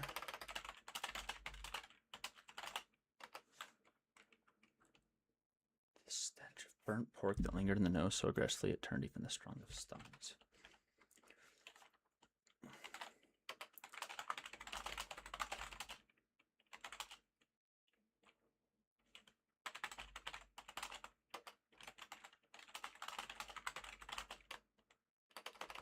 In that ever, the amount of time that the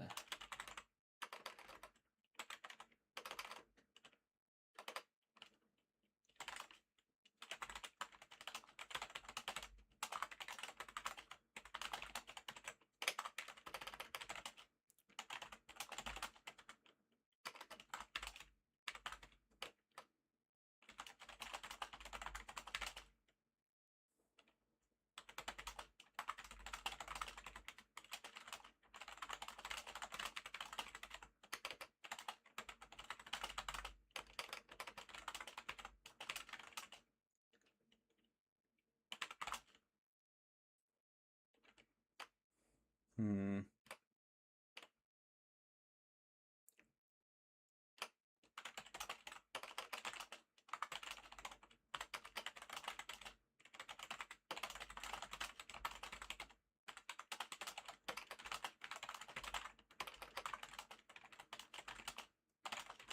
Larger piles.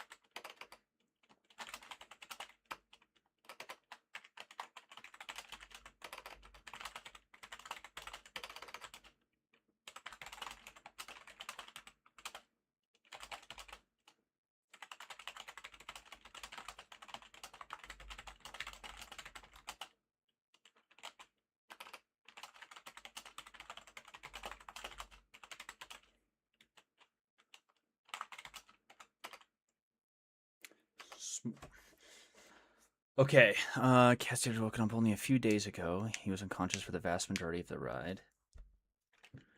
At brief intervals in the trip, small, partially filled skins of water.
Cassius's.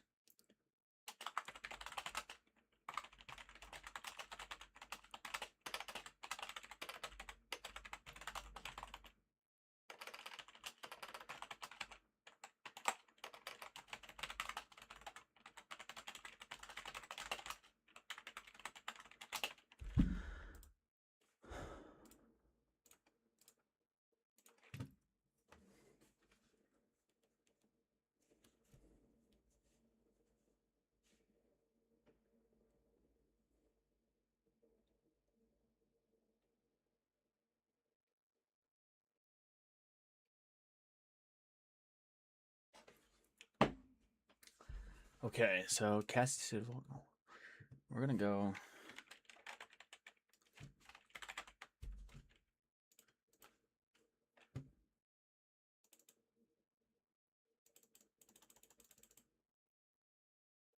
Fully stomach. Tore the bottom of his shirt and stuffed a bundle of.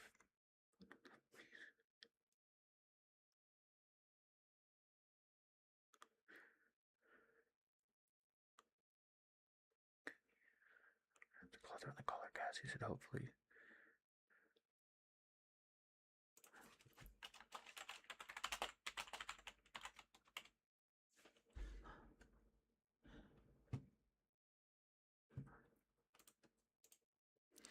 There's no way in the hell they.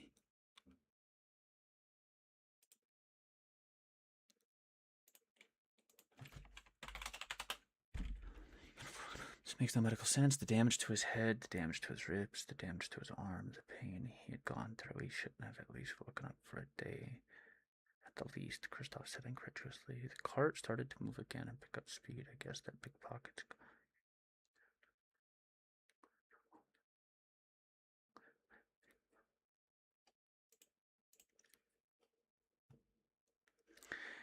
As the cart started to pull again further from the city, the boys could hear people outside the cart speaking a language neither of them could understand. The language was foreign enough that both Kristoff and Ricard couldn't even begin to guess what the language was or where the dialect was from. It sounded like it had some words from Dwarvish, some from Elvish, and some from Orcish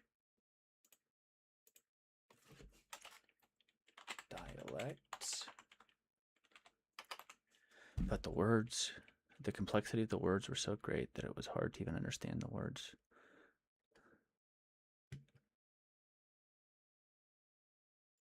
Hard to even understand the words that they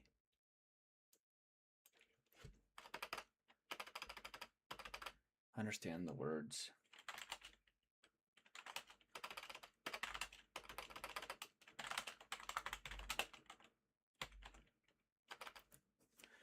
It's great that it was hard to even understand the words.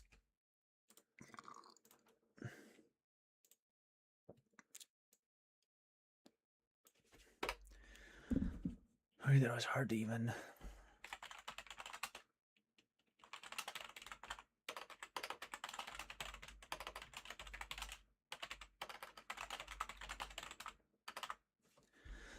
As the boys scanned the faces in the cart, they realized the majority of the people captured were extremely young, some being as young as 5 or 6. It seemed there was a preference, too. There were significantly more boys than there were girls that were captured. This made Ricard absolutely certain in his mind that they were about to be taken to a labor camp. First, use our magic for the benefit of these creatures in some way. Whew, BRB. All right, I didn't know you were still here. Strictly forbidden in the realm of Aedolia. The Fey realm.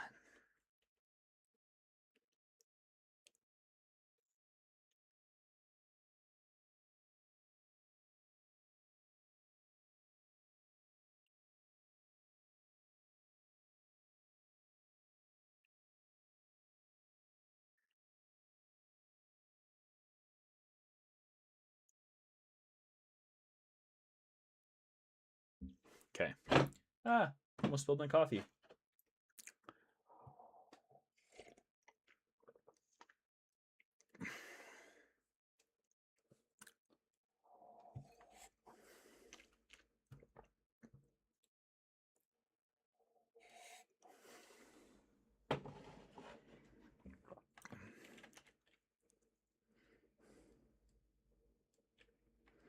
Direction they were going, they didn't know if they would ever be able to escape, but as far as Kristoff and Ricard were concerned, there was nothing that would stop them from finding a way to get back home, no matter what it would take. Cassie had woken up only a few days ago. Okay. I was right. Okay.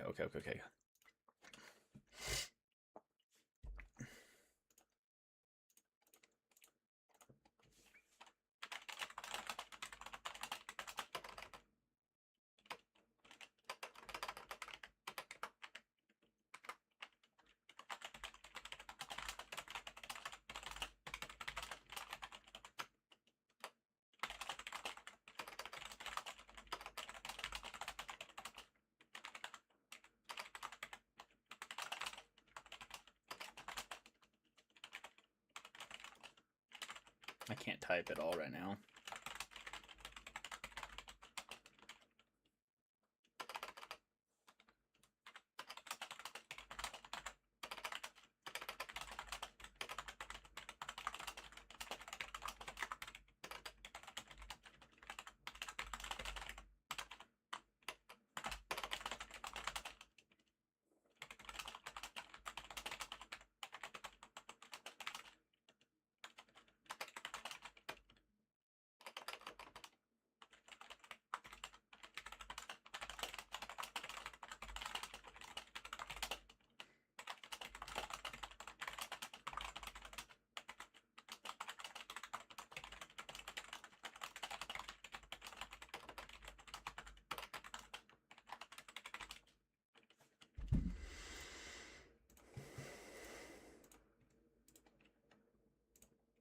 It's Ricard.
cylindrical.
His shoulders.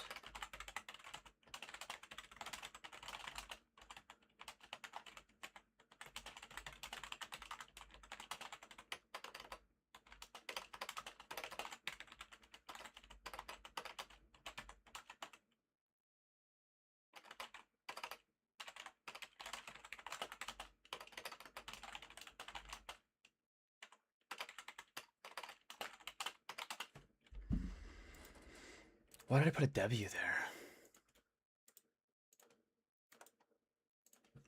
Okay.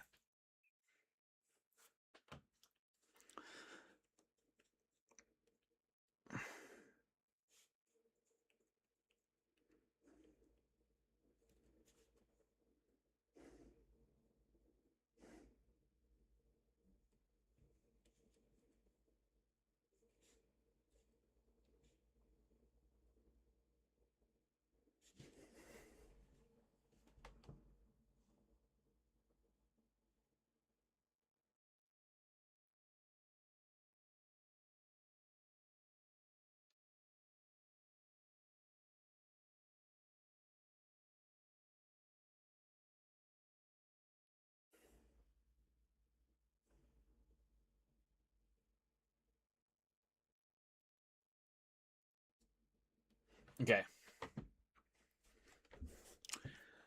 Cassie had woken up only a few days ago. He was unconscious for the vast majority of the ride. At brief intervals in the trip, small, partially filled skins of water would be passed through the bars and the individuals in the cart.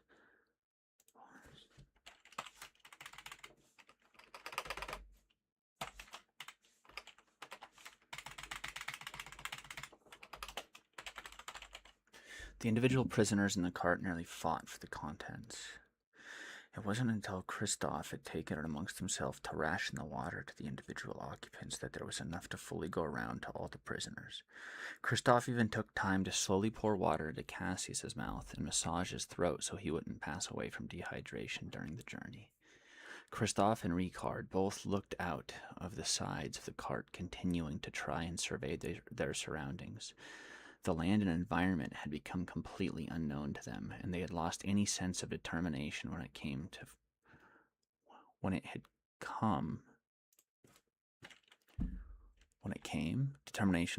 finding a way home. Off in the distance, a massive city, many times larger than even the largest city in Adolia.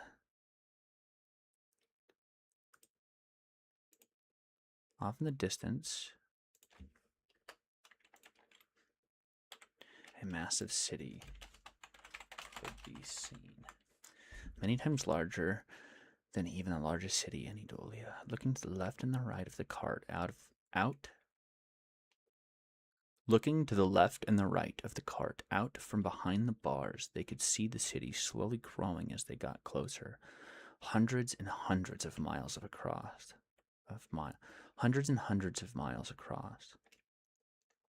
Massive walls that seem to reach for the sky in object defiance of natural laws of the world.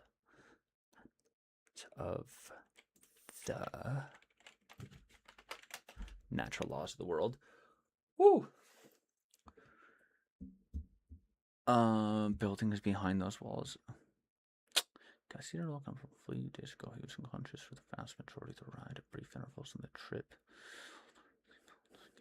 Okay, yeah.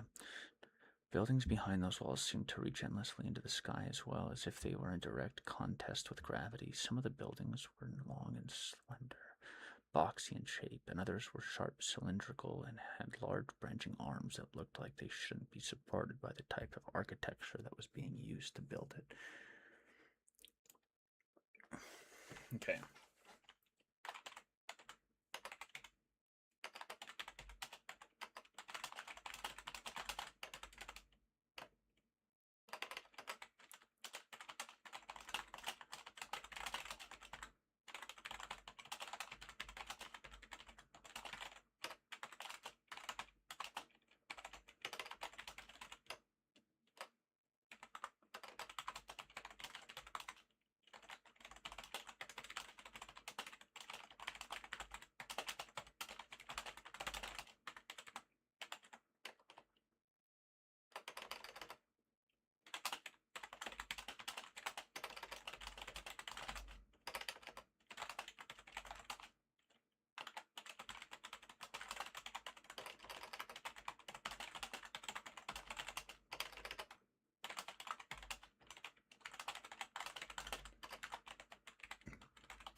Oh man, I need some more coffee.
I have returned.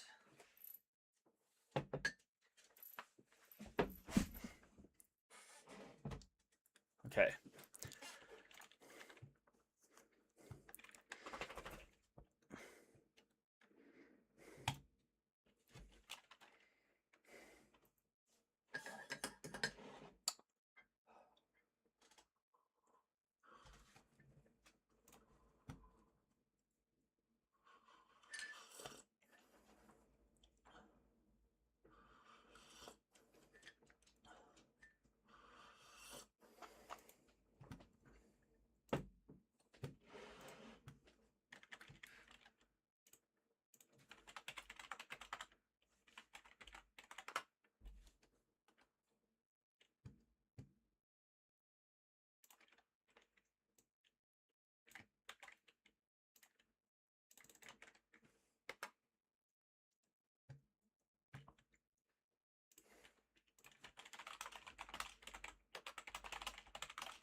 All right.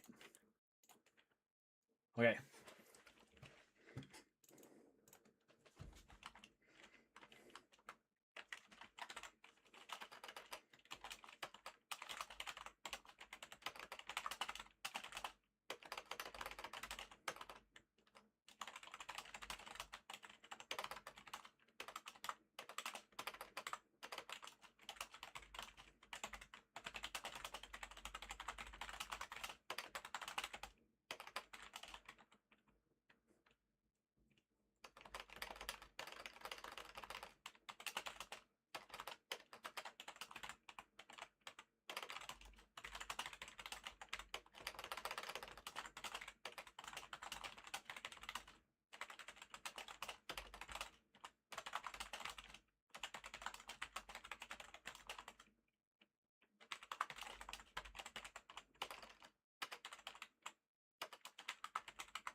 Whew.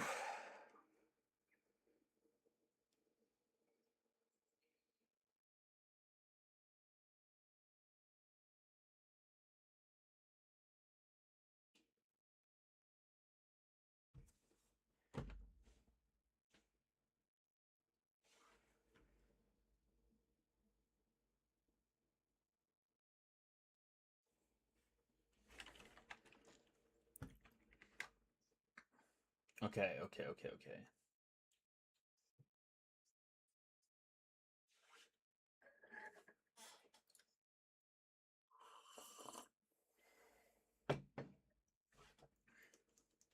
Why did that pop up?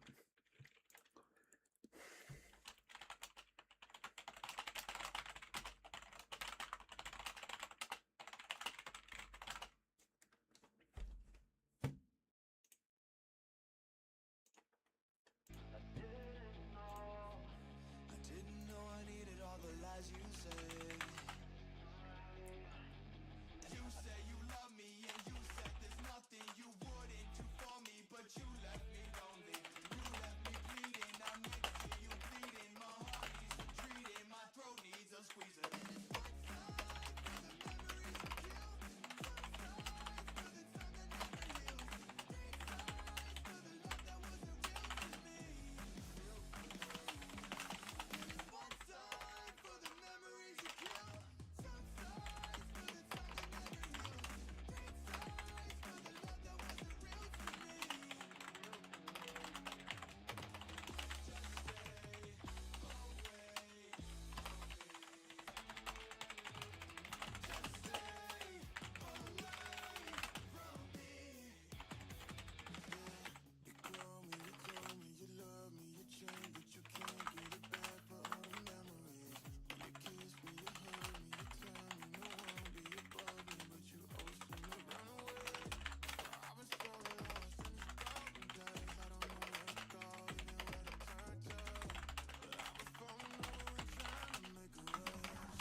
Oh, we're getting some progress.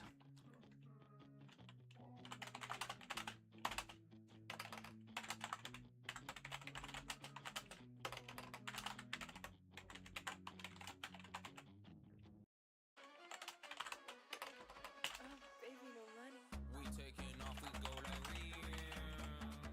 Can't catch me all the way up here.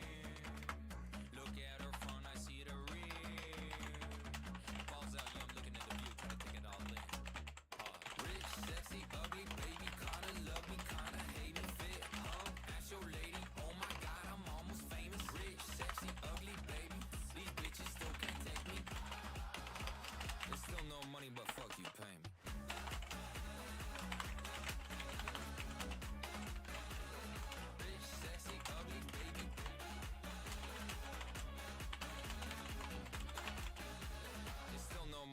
fuck you pay me. First class seat fast with my seat back. Put it on my tag. Butt lift and some fake tits for catfish. Put it on my tag. New clocks for the day ones. We on dog walk. Put it on my tag. Hit a hat trick when I pass goals. Get a bracket. Put it on my tag. On my dick to take it to go. Free protect from wearing some clothes. Only got it 2 or 3 flows. Damn, that shit hurt, bro. Rich, sexy, ugly, baby. Kinda love me, kinda hate me. Fit, ask your lady. Oh my god, I'm almost famous. Rich, sexy, ugly, baby. These bitches still can't take me. They still no money, but fuck you, pay me.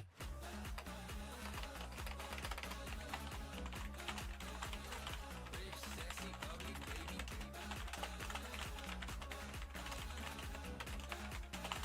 They still no money, but fuck you, pay me. Rich, sexy, ugly, guess I'm playing 2 truths and 1 lie. All right, here we go.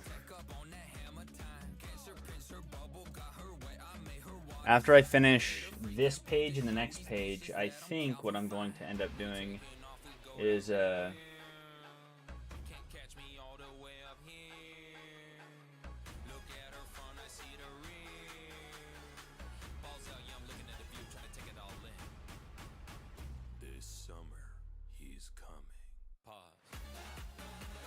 think after I finish this page and the next page, I'm going to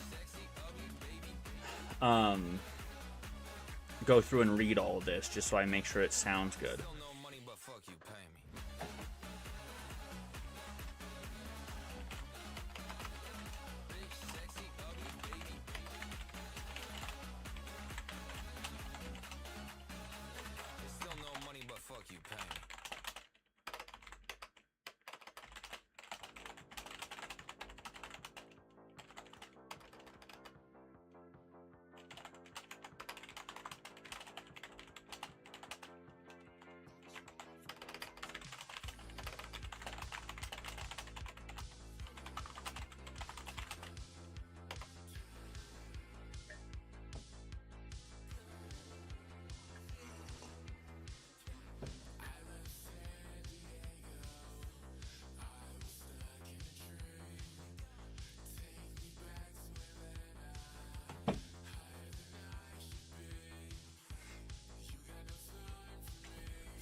Back to the card line.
Okay.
Okay.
Okay.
Okay.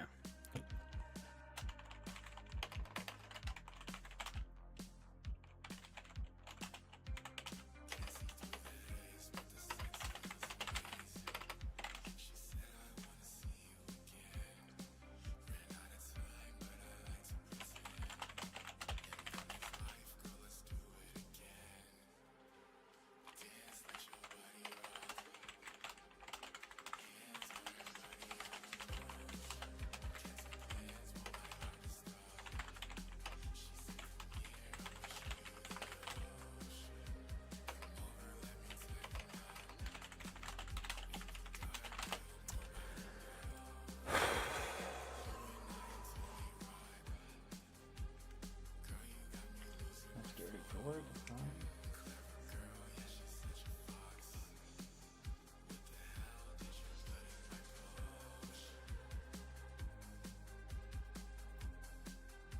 Okay.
Whew.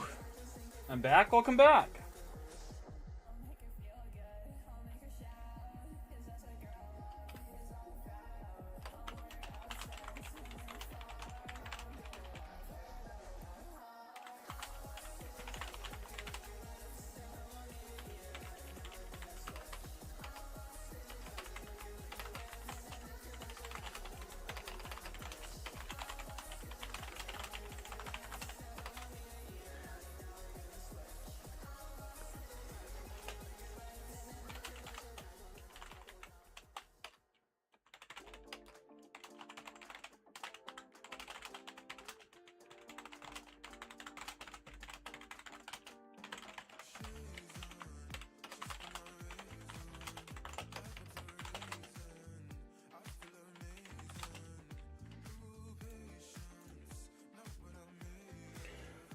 Whew.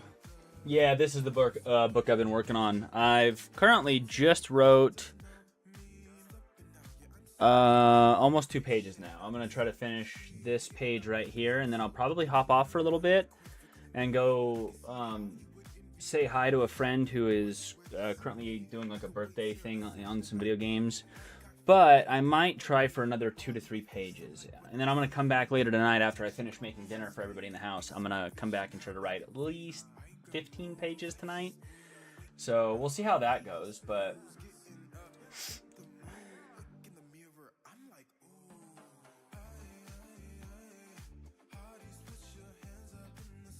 give me 1 second.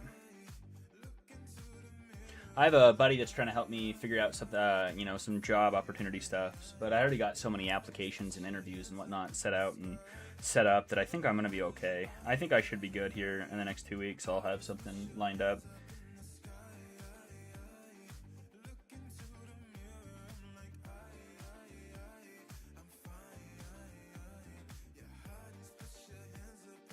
Okay, I'm back. All right. I appreciate it. I appreciate it. All right, so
man, writing is so much more difficult. I have to go through and read all this too as well, which is kind of going to be the hard part for me.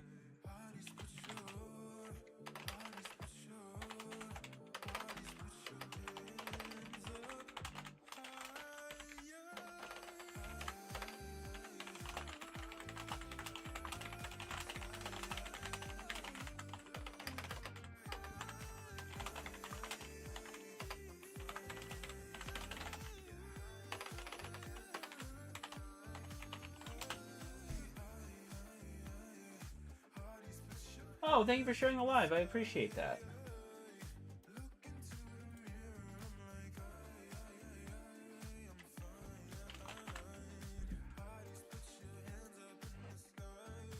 Yeah, I've had writer's block a few times.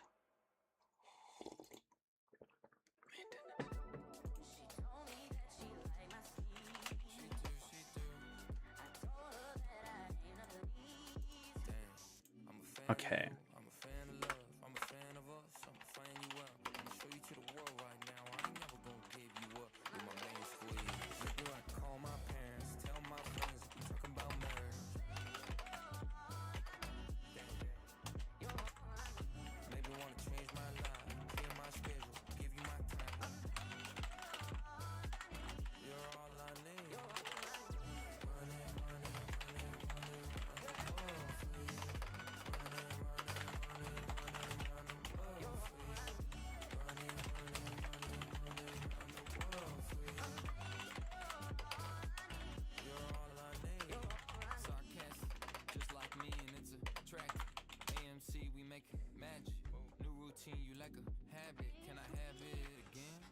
Oh, I appreciate you sharing the life, Silent. Thank you. Oh.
Hey, hi, I'm Helly. How's it going, homie?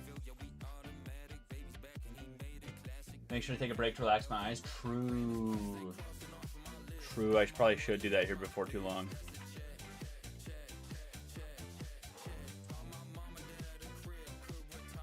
Yes, I am working on my book.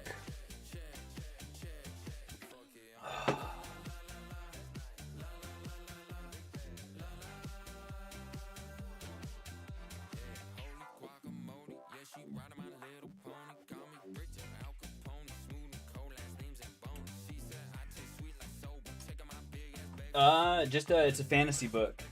It's I was working on a little bit ago another document that was for a political discussion though, but I decided to take a break from the political research so that I could do some work on the old book. But we'll see how this goes. I might take another break and go back to doing some more research just because I was kind of enjoying that. Oh, dude, I am 31 pages out of probably what's going to end up being over 1,000, so I don't think I'm even relatively close to that. But I will contact you about that when I get closer. I need to get an editor, and then I need to get everything set up. What up, RJ? Your first... Hey, you wrote a book? I didn't know you wrote a book. That's so cool.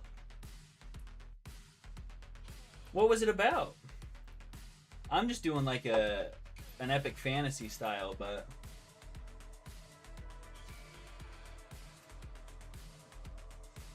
Because right now I have, for this book, well, I only have 41 pages, but I also have 2 pages for the second perspective. And then I'm going to set up an entire, so I've got 5 pages for important historical events in the background of the book. I'm going to start writing a bunch of characters. And honestly, I should probably do this.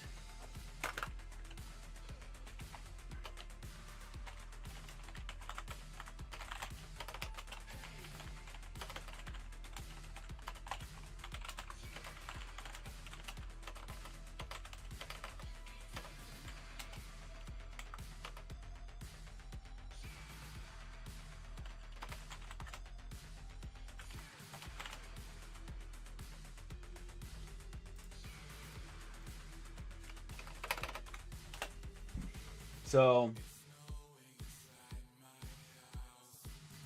I'll have to check it out. If you ever, I'm actually starting to try to work on doing some voice acting work too. So if you ever are interested in having some stuff narrated, just let me know. I might not have the voice for it, but I could just give you an idea of what you're looking for.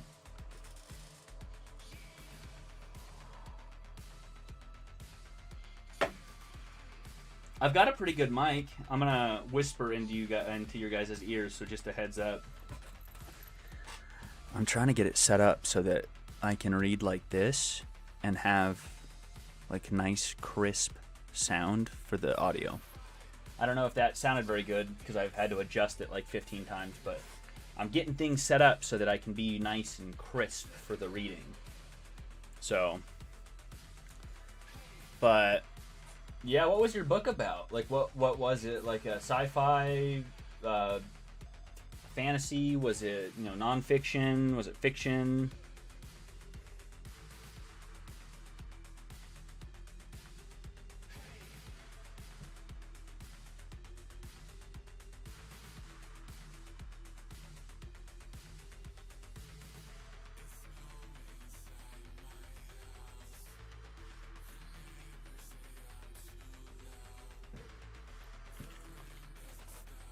My headphones are dying. Sci-fi was gonna be a graphic novel. Oh, that's the worst. That sucks. Dude, I love sci-fi. Are you big into like Audible and stuff? Do you like listening to like audiobooks? Because if you do, I have a great series I could recommend you.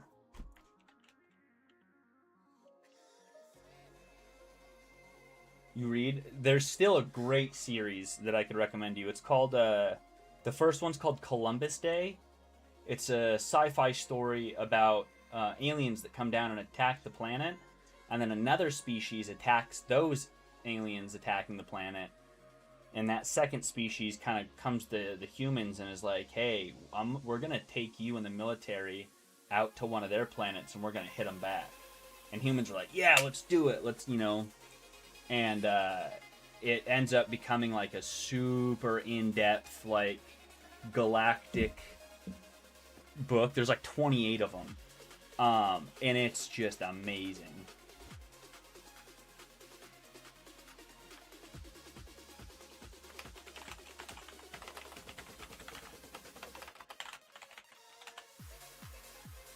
Let me look it up.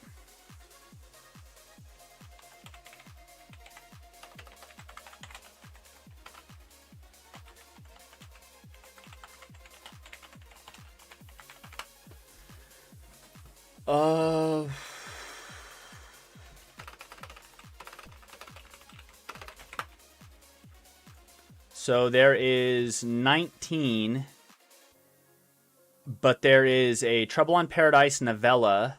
There's a Homefront audio drama that it's only an audio drama. That's really, really good. I believe it's only on Audible, but it's got like 10 voice actors. And then they have a couple of books there's a group of people that end up working with other alien species and doing like, you know, missions, military missions with other alien species. And there's 3 books for them currently too. It is unbelievable. Columbus Day, really good. Spec Ops, a little bit better. Paradise, a little bit better. Trouble on Paradise, the novella, I really enjoyed, but, you know, some people weren't as big of fans of it. Black Ops, really good. 0 Hour, freaking amazing. The Mavericks, freaking amazing. Renegades, amazing. It just kept getting better. I believe its Breakaway is a little bit slower than the ones before, and it's a little bit of a, you know, different kind of pace. And then Fallout was really good. Match Game was really good. Failure Mode was really good. Aftermath was super good. The big one that a lot of people had a problem with was, I believe it's Gateway or Ground State, because they do a time jump. They do a time jump for it's like a 8-year time skip, and a lot of people didn't like that. But it's still really good. It's still real good. There's only 2 of the Maverick books. That's right. There's Death Trap and Freefall. They're all so good though. If you like fantasy, or not fantasy, if you like sci-fi, these are some amazing books.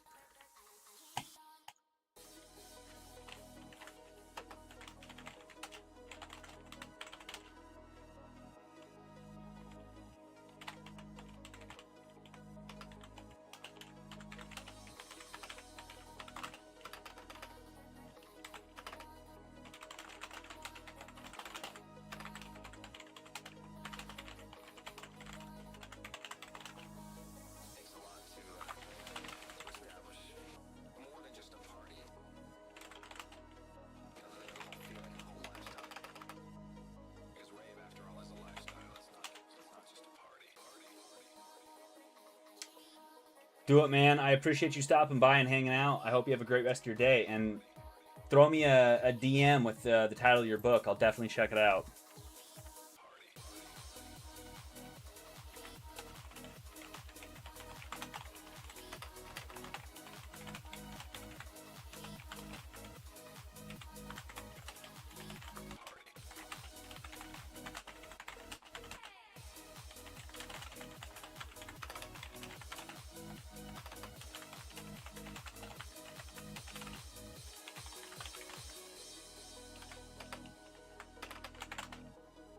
Peace out, homie.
Oh.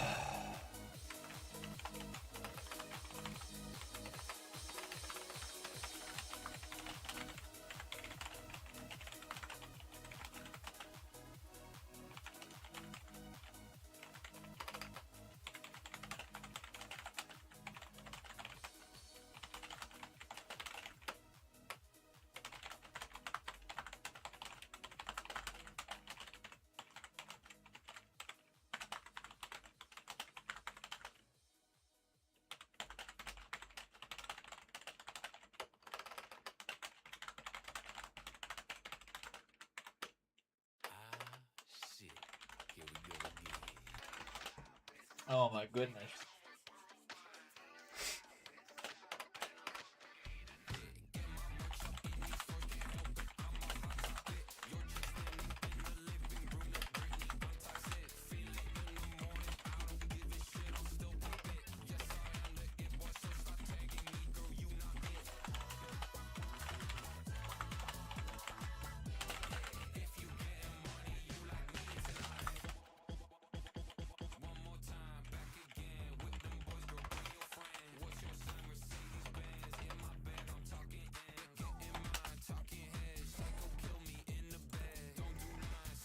Okay.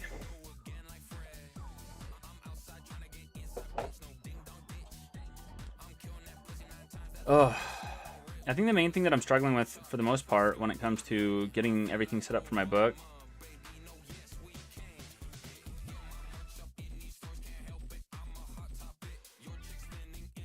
is I think something that's really hard for me right now is trying to get everything to sound. I'm trying to convey like the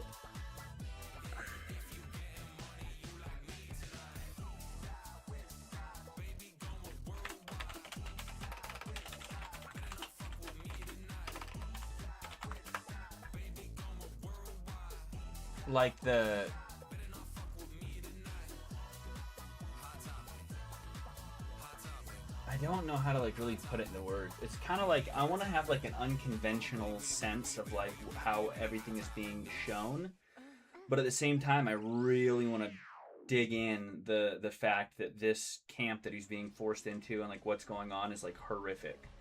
Because one of the things I really don't like is when it seems like most main characters in a lot of stuff where it comes to like magic or anime or just like stuff in general, it seems like a lot of what ends up happening is you have like this character that's kind of just out of nowhere has like, you know, maybe a little bit of a tough time, and then they just get super powerful because of it. And I want the main aspect of Cassius, my main character, I really want to drive home that, like, every second of his life from this point on is just utter horror. And I don't want it to be... I don't want it to be...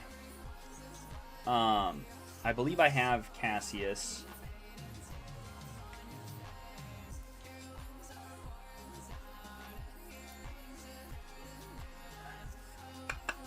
I think he's 12 years old right now, or 14.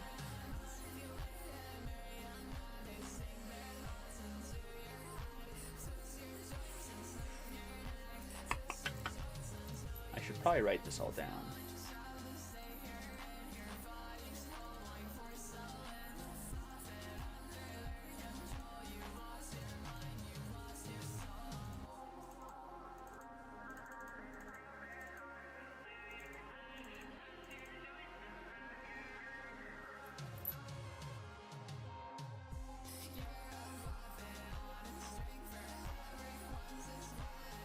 Okay, we're actually gonna do this right now.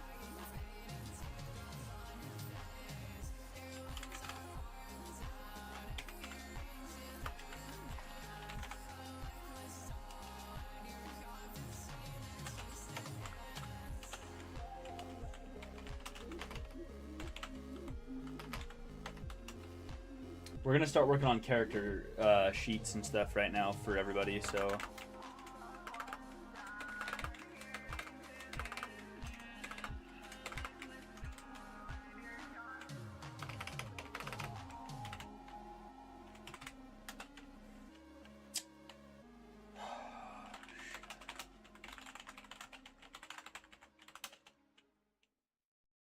And as we go through the story, I'm going to add more to the character sheets so that we have more in-depth, current information on the characters.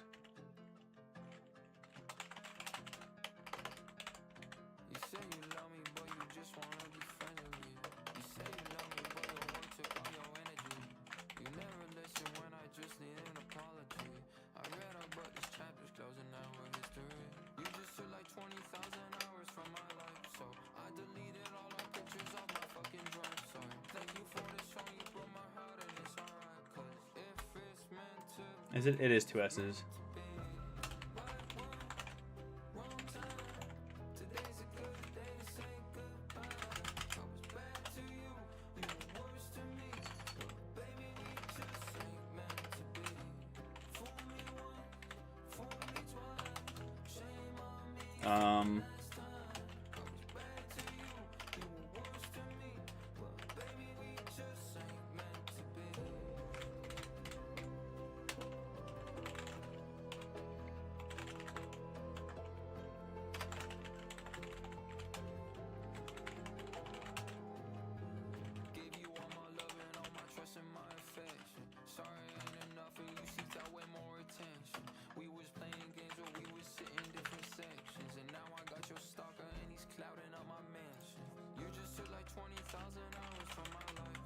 One of the things that I'm trying to do is also, as the story goes on, I want the time frame of the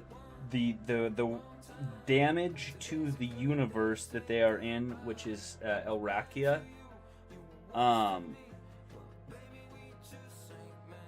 Due to a fight from divine beings, Idolia and Elrakia kind of got separated. Same with like the Fey realm is now separated entirely, and to get between the worlds is like unbelievably difficult. It is not something that is like capable for like most people to do, because it takes almost a divine amount of power to be able to access kind of the different realms. Most of the divine beings that ruled over Idolia are gone. They died in combat.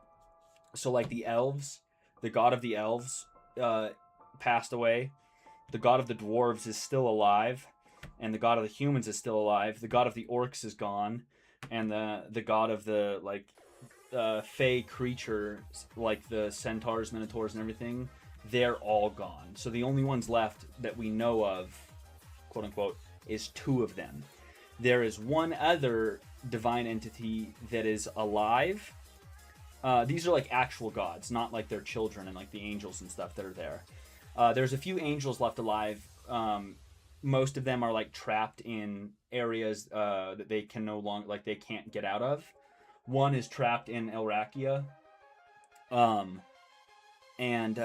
But one of them is left alive on Earth, like an actual god, and he is the one that gave Wilhelm, Victor, and Marcus immortality, but it's not like a perfected immortality. So the way it works is instead of like having a good healing factor and the ability to like never get sick, what ends up happening is you just don't die.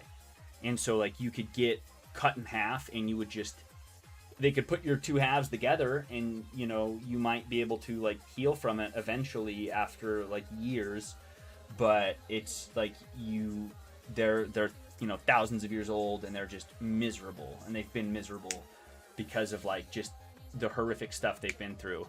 Marcus has found a way to integrate into normal society, but Wilhelm and Victor still kind of roam around the countryside alone. So, but due to this, you know, separation of the different worlds, what's ended up happening was the time frame of Elrakia is now shifted. So time in Elrakia doesn't pass normally, and so you might be there for 15 years. You'll experience 30 years of time, but you won't age normally.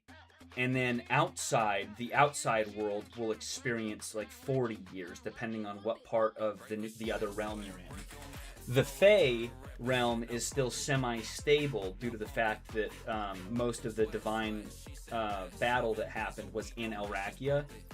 But the Fey realm and Idolia are like relatively stable. The main issues that they have now is with the divine entities being gone. Elves are no longer like, you know, super long living. They still have magic, but they don't have that, you know, long life. Humans still have magic, but they don't have it to the extent that they used to. Dwarves used to have 2 classes of dwarf.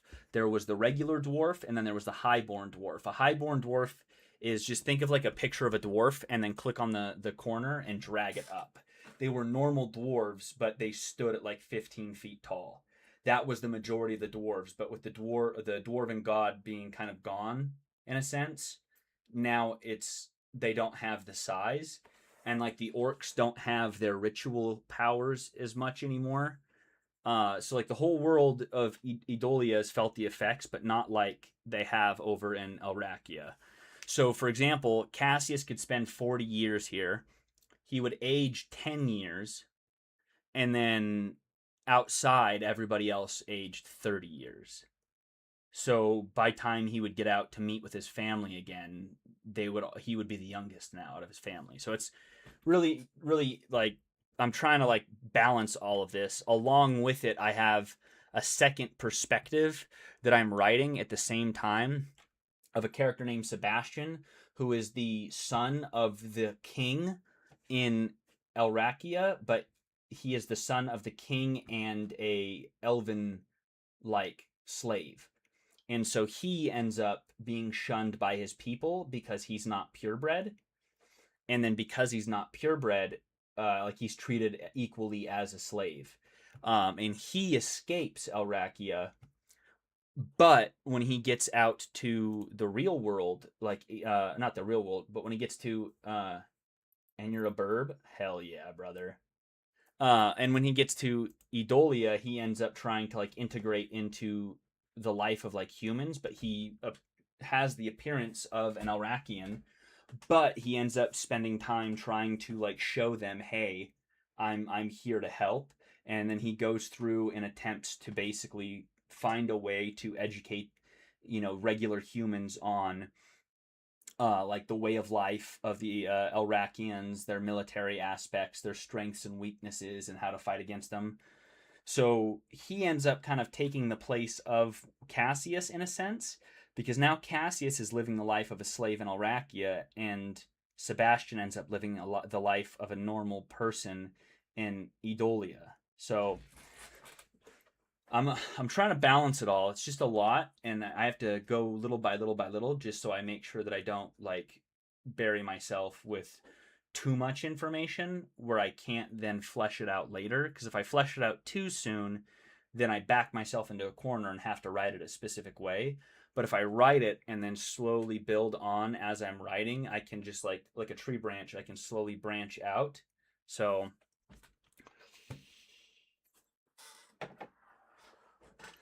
okay.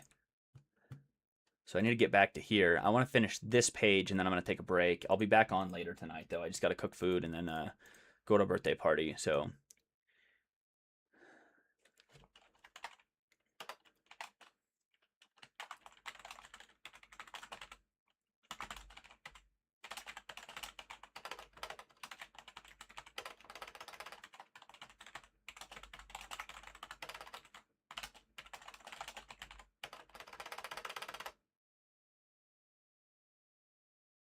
well, I hope so. I'm going to try to voice act it all. Once I get everything done, I'm going to try to go through and read it and set it out for like Audible. If I can, I'd like to set it to be free on Audible. And then have like the second book be like you could pay a credit for, or like have it actually have a cost. Because like I think a big thing about it would be it'd be really, really cool if I could find a way to have like a really big kind of impact, immediately with the first book, and have like a bunch of people come out and be interested in it. And I feel like putting it as free, because that's what's happened to me. A lot of the books that I've read on Audible or had like, listened to on Audible, the first one's free. And then I listened to the first one. I'm like, I love this so much. This is my favorite thing ever. And then next thing you know, the second one costs the credit. And I'm like, I'm buying it. I don't care. I'm buying it.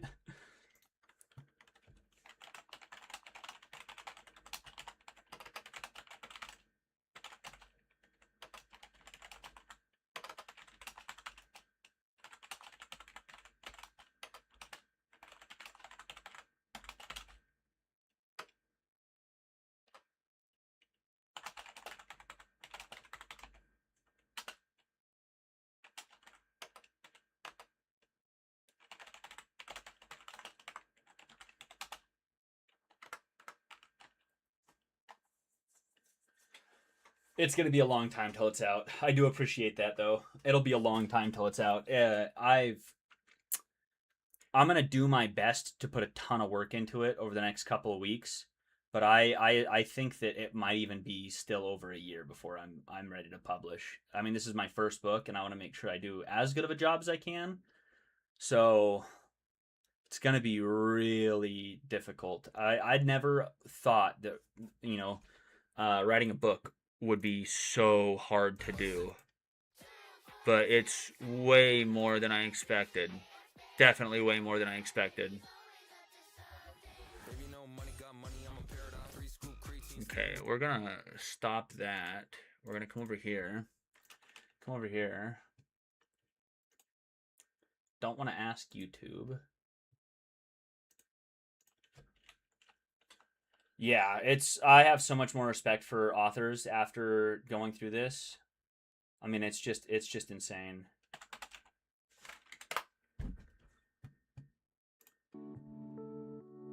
There we go. This should be good. Just some chill music to have in the background.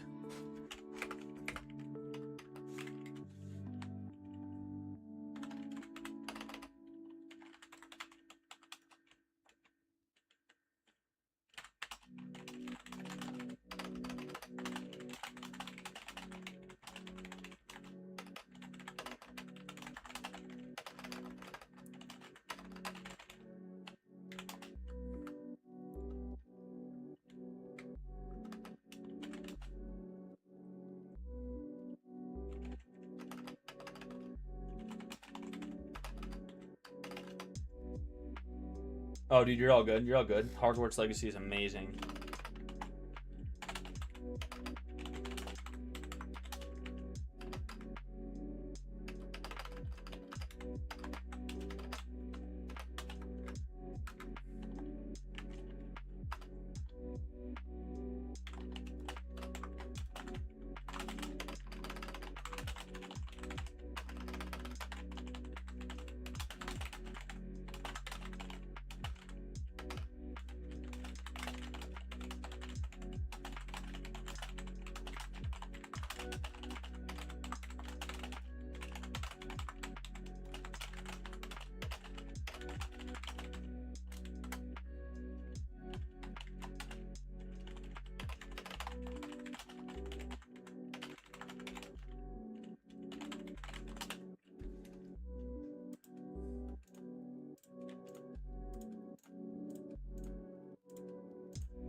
What are you stumped on?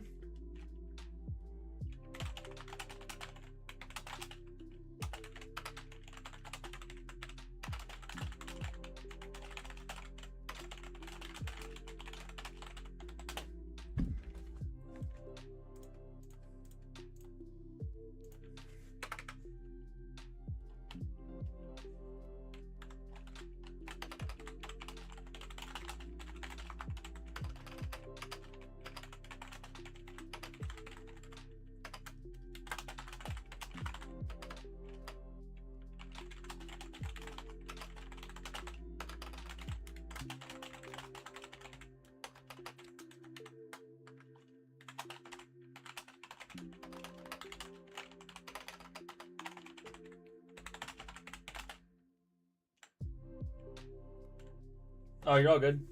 I said, what part are you stumped on?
I'm on Percival Rackham's trial and can't figure out how to open this door to the fort.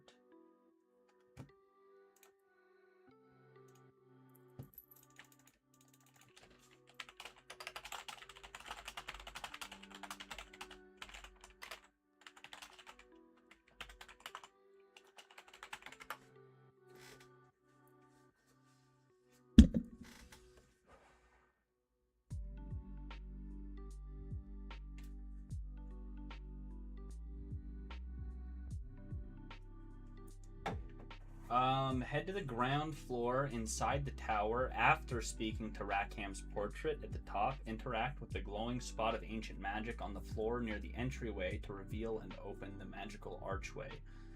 If you're playing on controller, I think it's like RB is the button to look and highlight magical things, and if you hold that as you're going through, it should highlight the part of the floor that you are going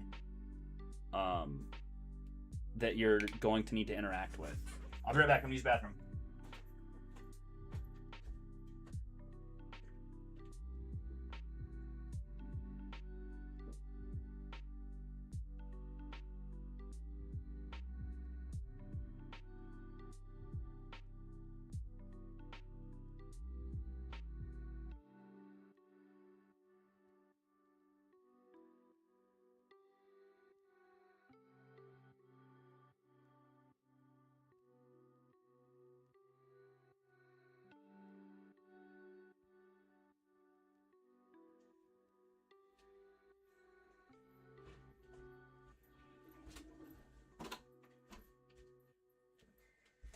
Get the light and the fan on, get some air moving around here.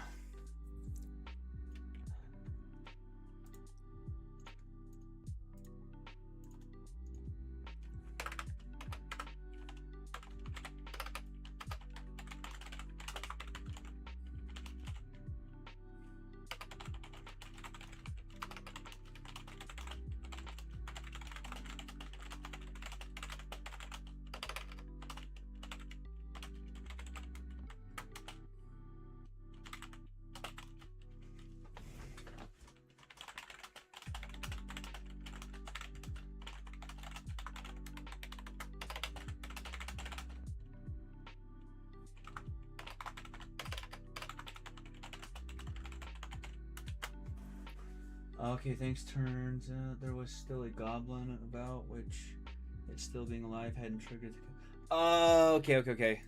I think I know what part you're on. I almost beat that game, and I hadn't saved when I was playing it. I hadn't saved in like 12 hours, and I played for like 12 straight hours, and I ended up getting to a point where I did something, because I wasn't doing the main quest line. I did something later on, or I did something on one of the side quests and like for myself that ended up blocking me from completing the main quest line, and then I had to go back the 12 hours, and then once I went back the 12 hours I had to go back another 7 because I had you unlock the garden. I think they fixed it now, but when you unlocked the garden and the room of secrets or whatever it's called, the room of requirements, I went and put a bunch of stuff in there before I did the quest line for it. So then what it wanted me to do was bring more stuff into the room of requirements, but I hadn't had the ability to move anything out of the room of requirements. So I ended up not being able to complete the quest for it. It really messed me up. I haven't played the game since because I lost 20 something hours worth of gameplay almost.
get to the part where I contain beasts. I was Hogwarts. Or no, I was Gryffindor.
You're a Slytherin?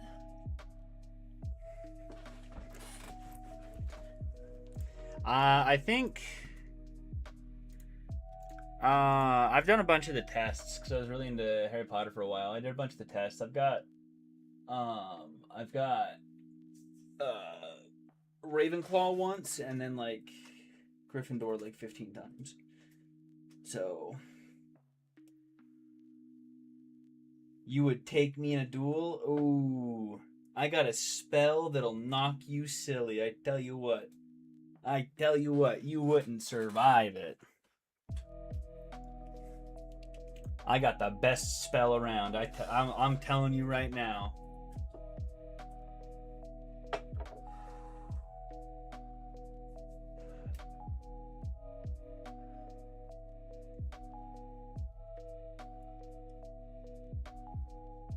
Oh yeah? Oh yeah? How much you want to bet?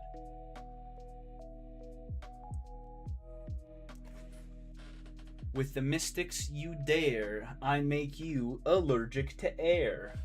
Have fun trying to cast a spell now and you can't breathe. Boom. Boom.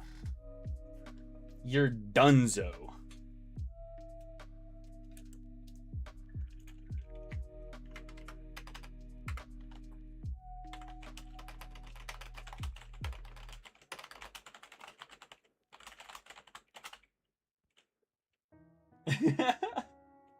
True.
They got me lightheaded.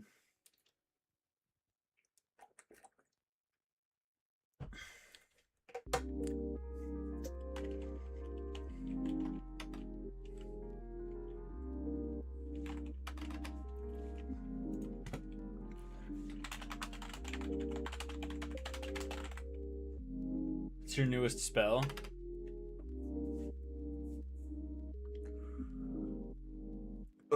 How would it go? Like,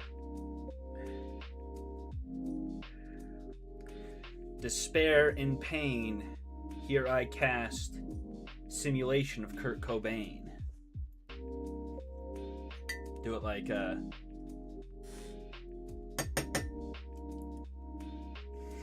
despair and pain. Here I cast Kurt Cobain.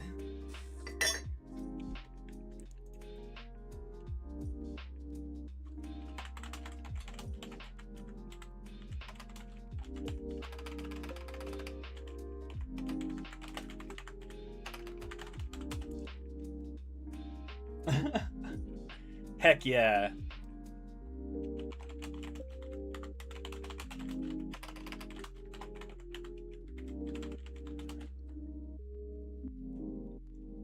It's just a magical blast.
feel like it would be that spell would wipe out the user only. Pretty much. Sorry, I'm getting so into this. I'll take a quick break here in a second.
How's it going?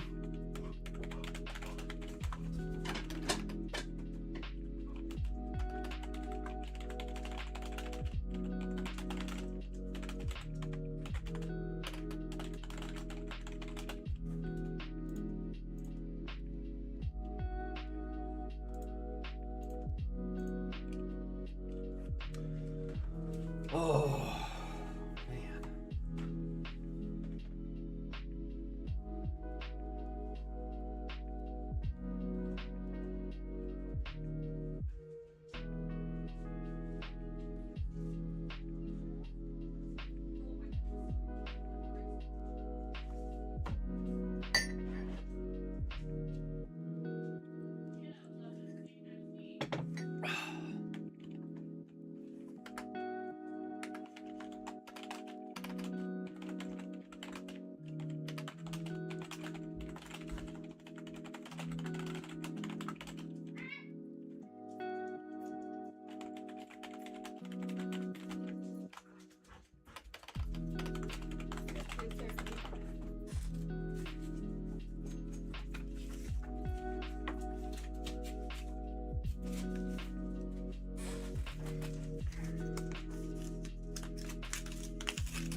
time they don't put a place where it's coming from. Yeah. Hey, Chill Igloo, I appreciate you for following. Hot TP, thank you for following. I appreciate that. I hope you're having a great day. We are working on the book, and I'm taking just a short break to open some mail. What's up, baby? You are? Okay. Once you're done, just let me know, and I will.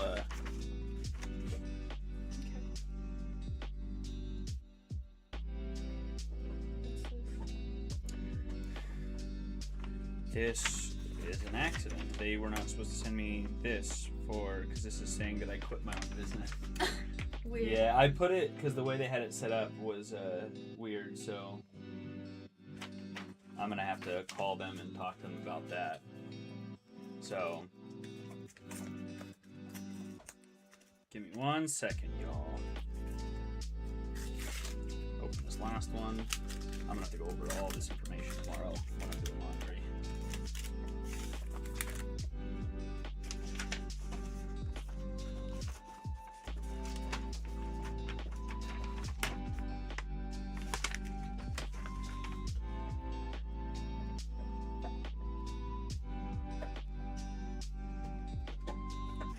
I have to make a bunch of accounts on this here soon. Alright, baby.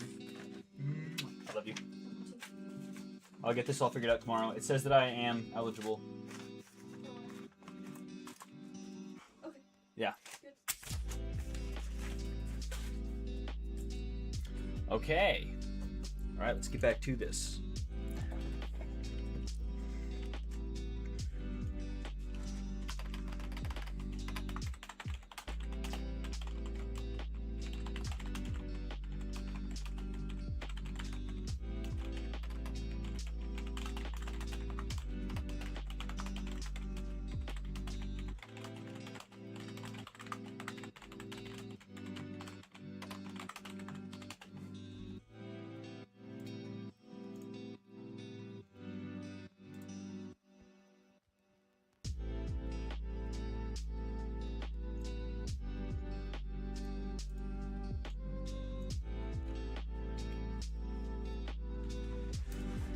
Oh, I need to get back into writing mode.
Oh my gosh.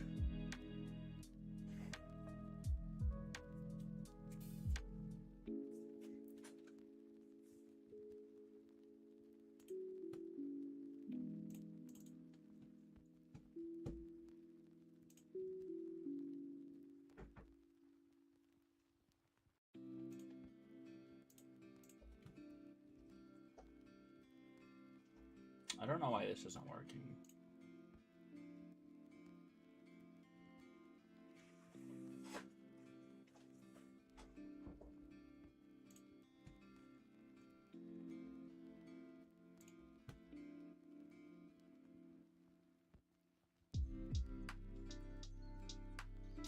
I wonder.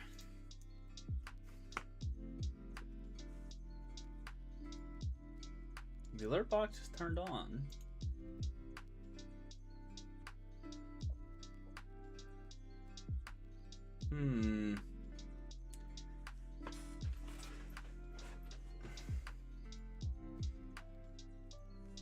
Didn't mean would I leave?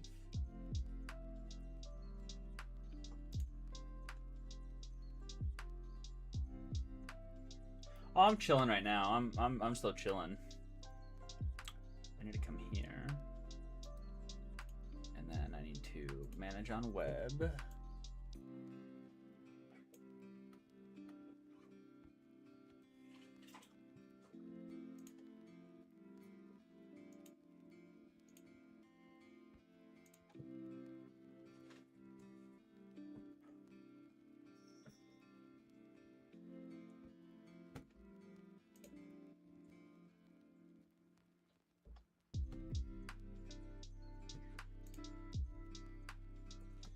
Shouldn't I have TikTok here too?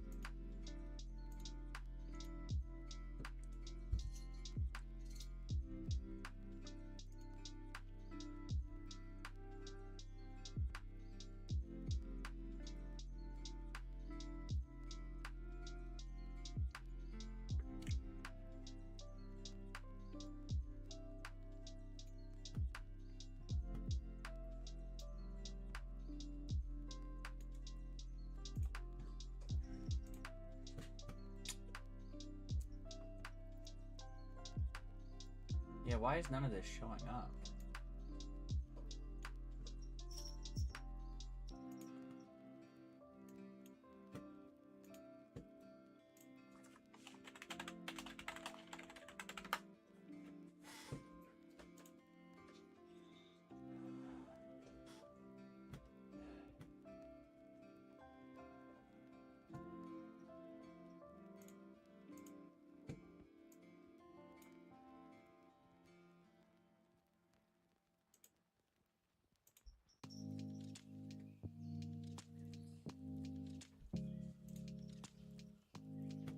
No, stop. Why is my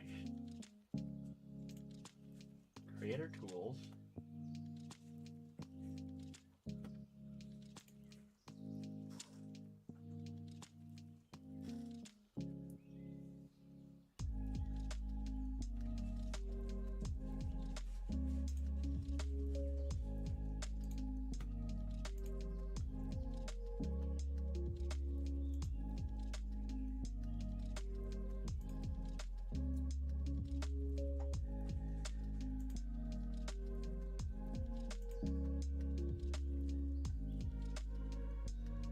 I'm trying to figure out why my stuff isn't working.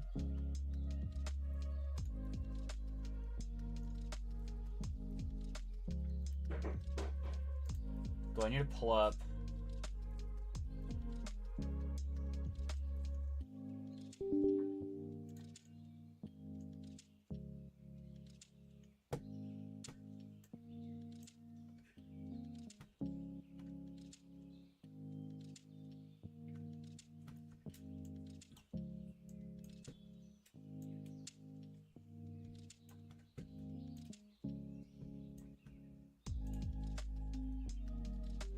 Oh my God, stop.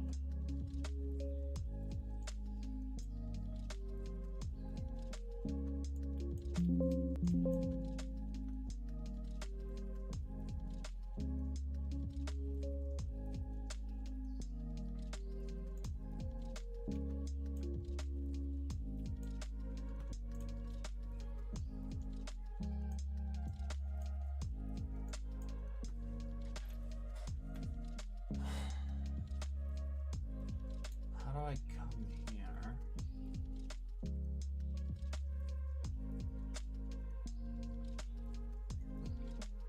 Because I should have follower notifications.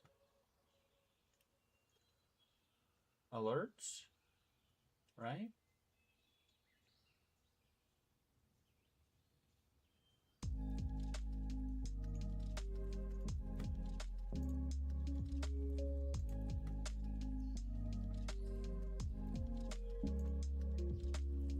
Oh, I was having some issues because this thing keeps popping over to my main screen, and I'm trying to get my alerts to work on Streamlabs for all follows, including the TikTok follows.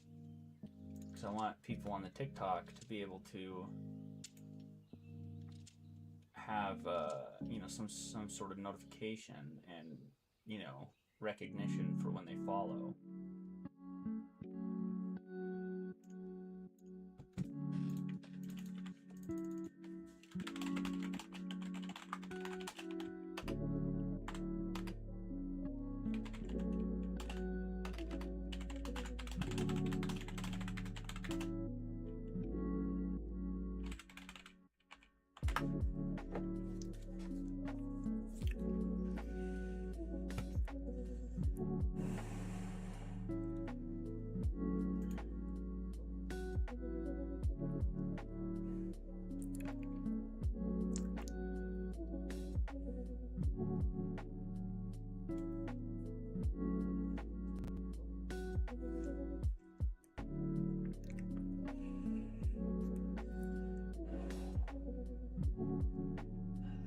Oh, that's gonna be too much to do right now. All right, we're just gonna finish this real quick.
Oh.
Man, I am almost done.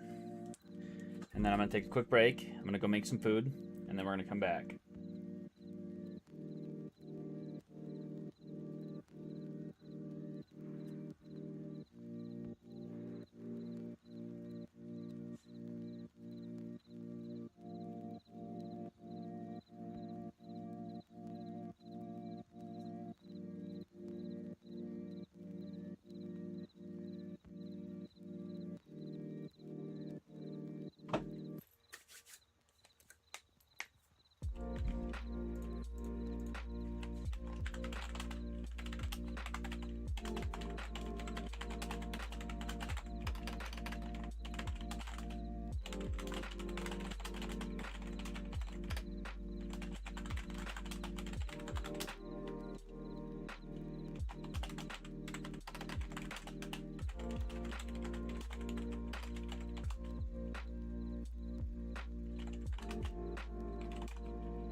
Ah!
Oh my goodness.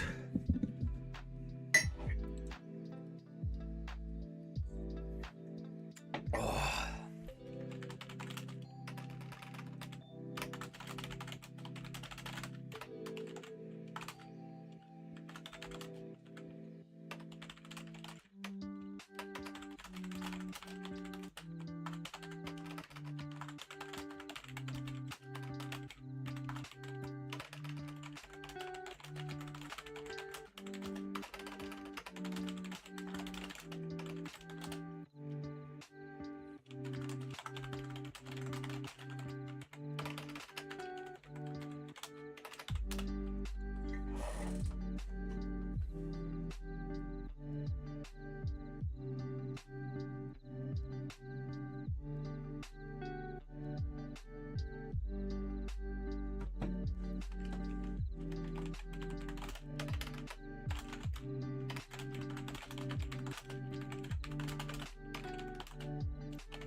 Oh my goodness.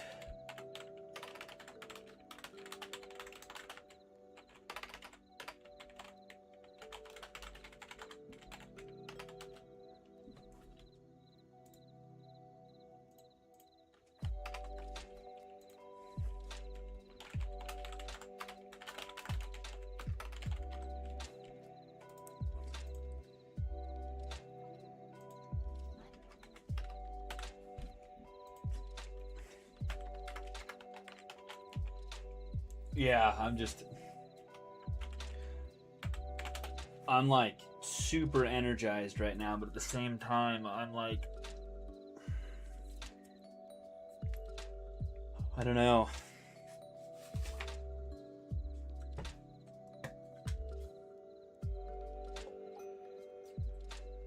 One of the styles of writing that I'm trying to do is, as Cassius is a child, I'm going to lack descriptive stuff when it comes to his surroundings, because this is kind of supposed to be from his perspective a little bit more than other people's perspective.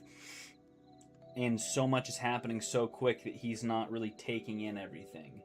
But as he gets older and more fluent with having to survive and have that kind of like knack of keeping his eye out, I'm going to be a lot more descriptive. But at the same time, right now, I really want to add just like a ton of descriptive stuff, but I'm trying not to. So I'm trying to hold myself back from going overly into detail on what I'm trying to show. It's a little bit weird, and it's like, it's hard. It's hard for me right now.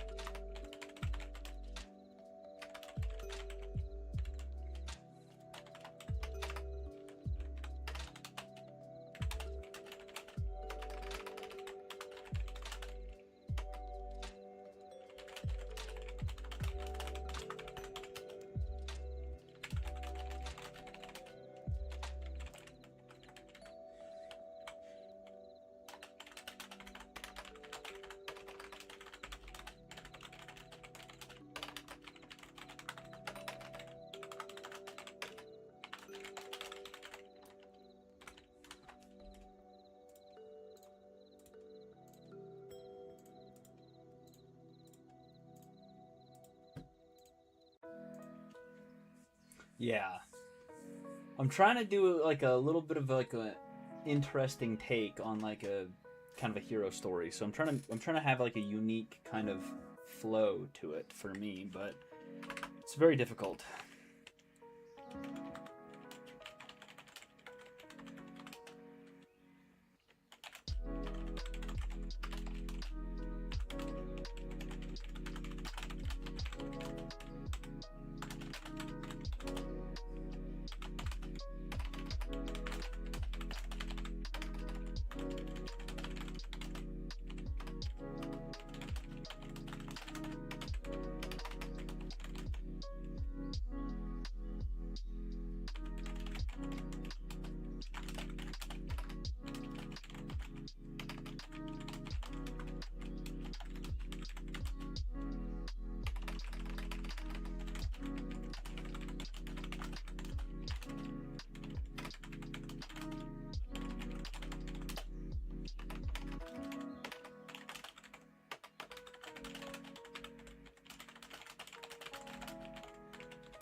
It is kind of difficult, but at the same time, like, it allows me to develop like my own style of writing, which kind of allows me to, as I go, learn how I want to write, which makes it a little easier. At first, it was really difficult, but now it's getting easier. It's just being able to write and put like words to paper is still pretty hard. It's like I've wrote 5 pages today, but I mean it is double spaced and there's a lot of dialogue, so it's not a lot. But for me, not writing for so long, it feels like a ton.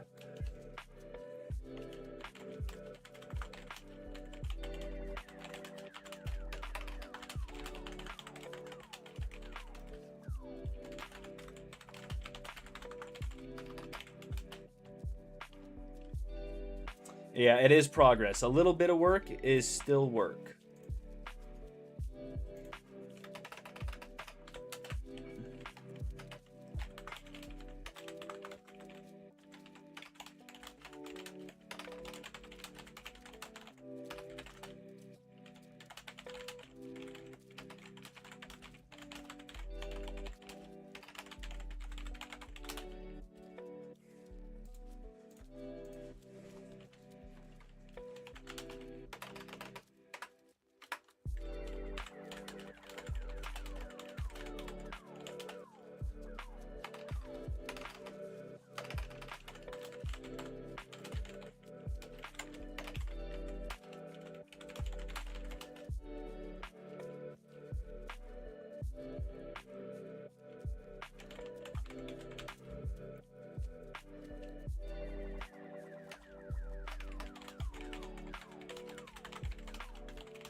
Yeah, I really want.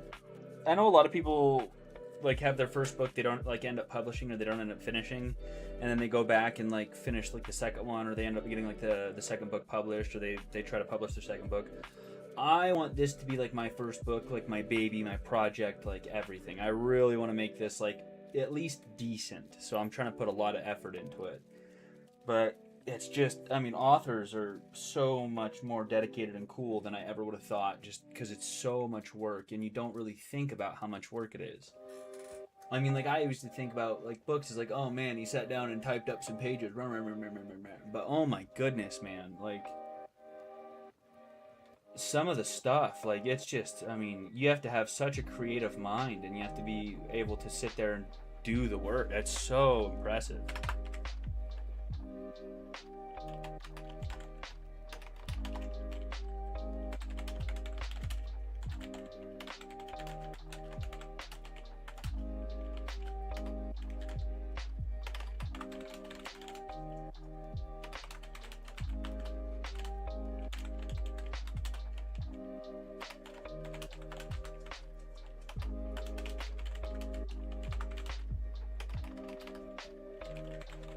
I'm almost done, baby.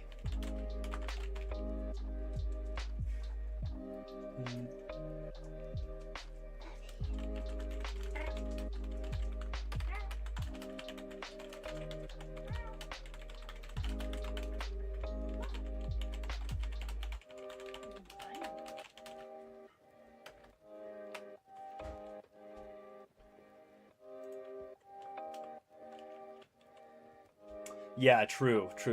That's very true.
Okay.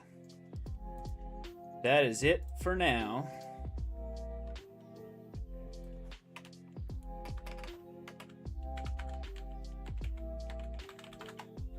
We will be back soon, but I am going to go and make some food. Oh. And take a little break.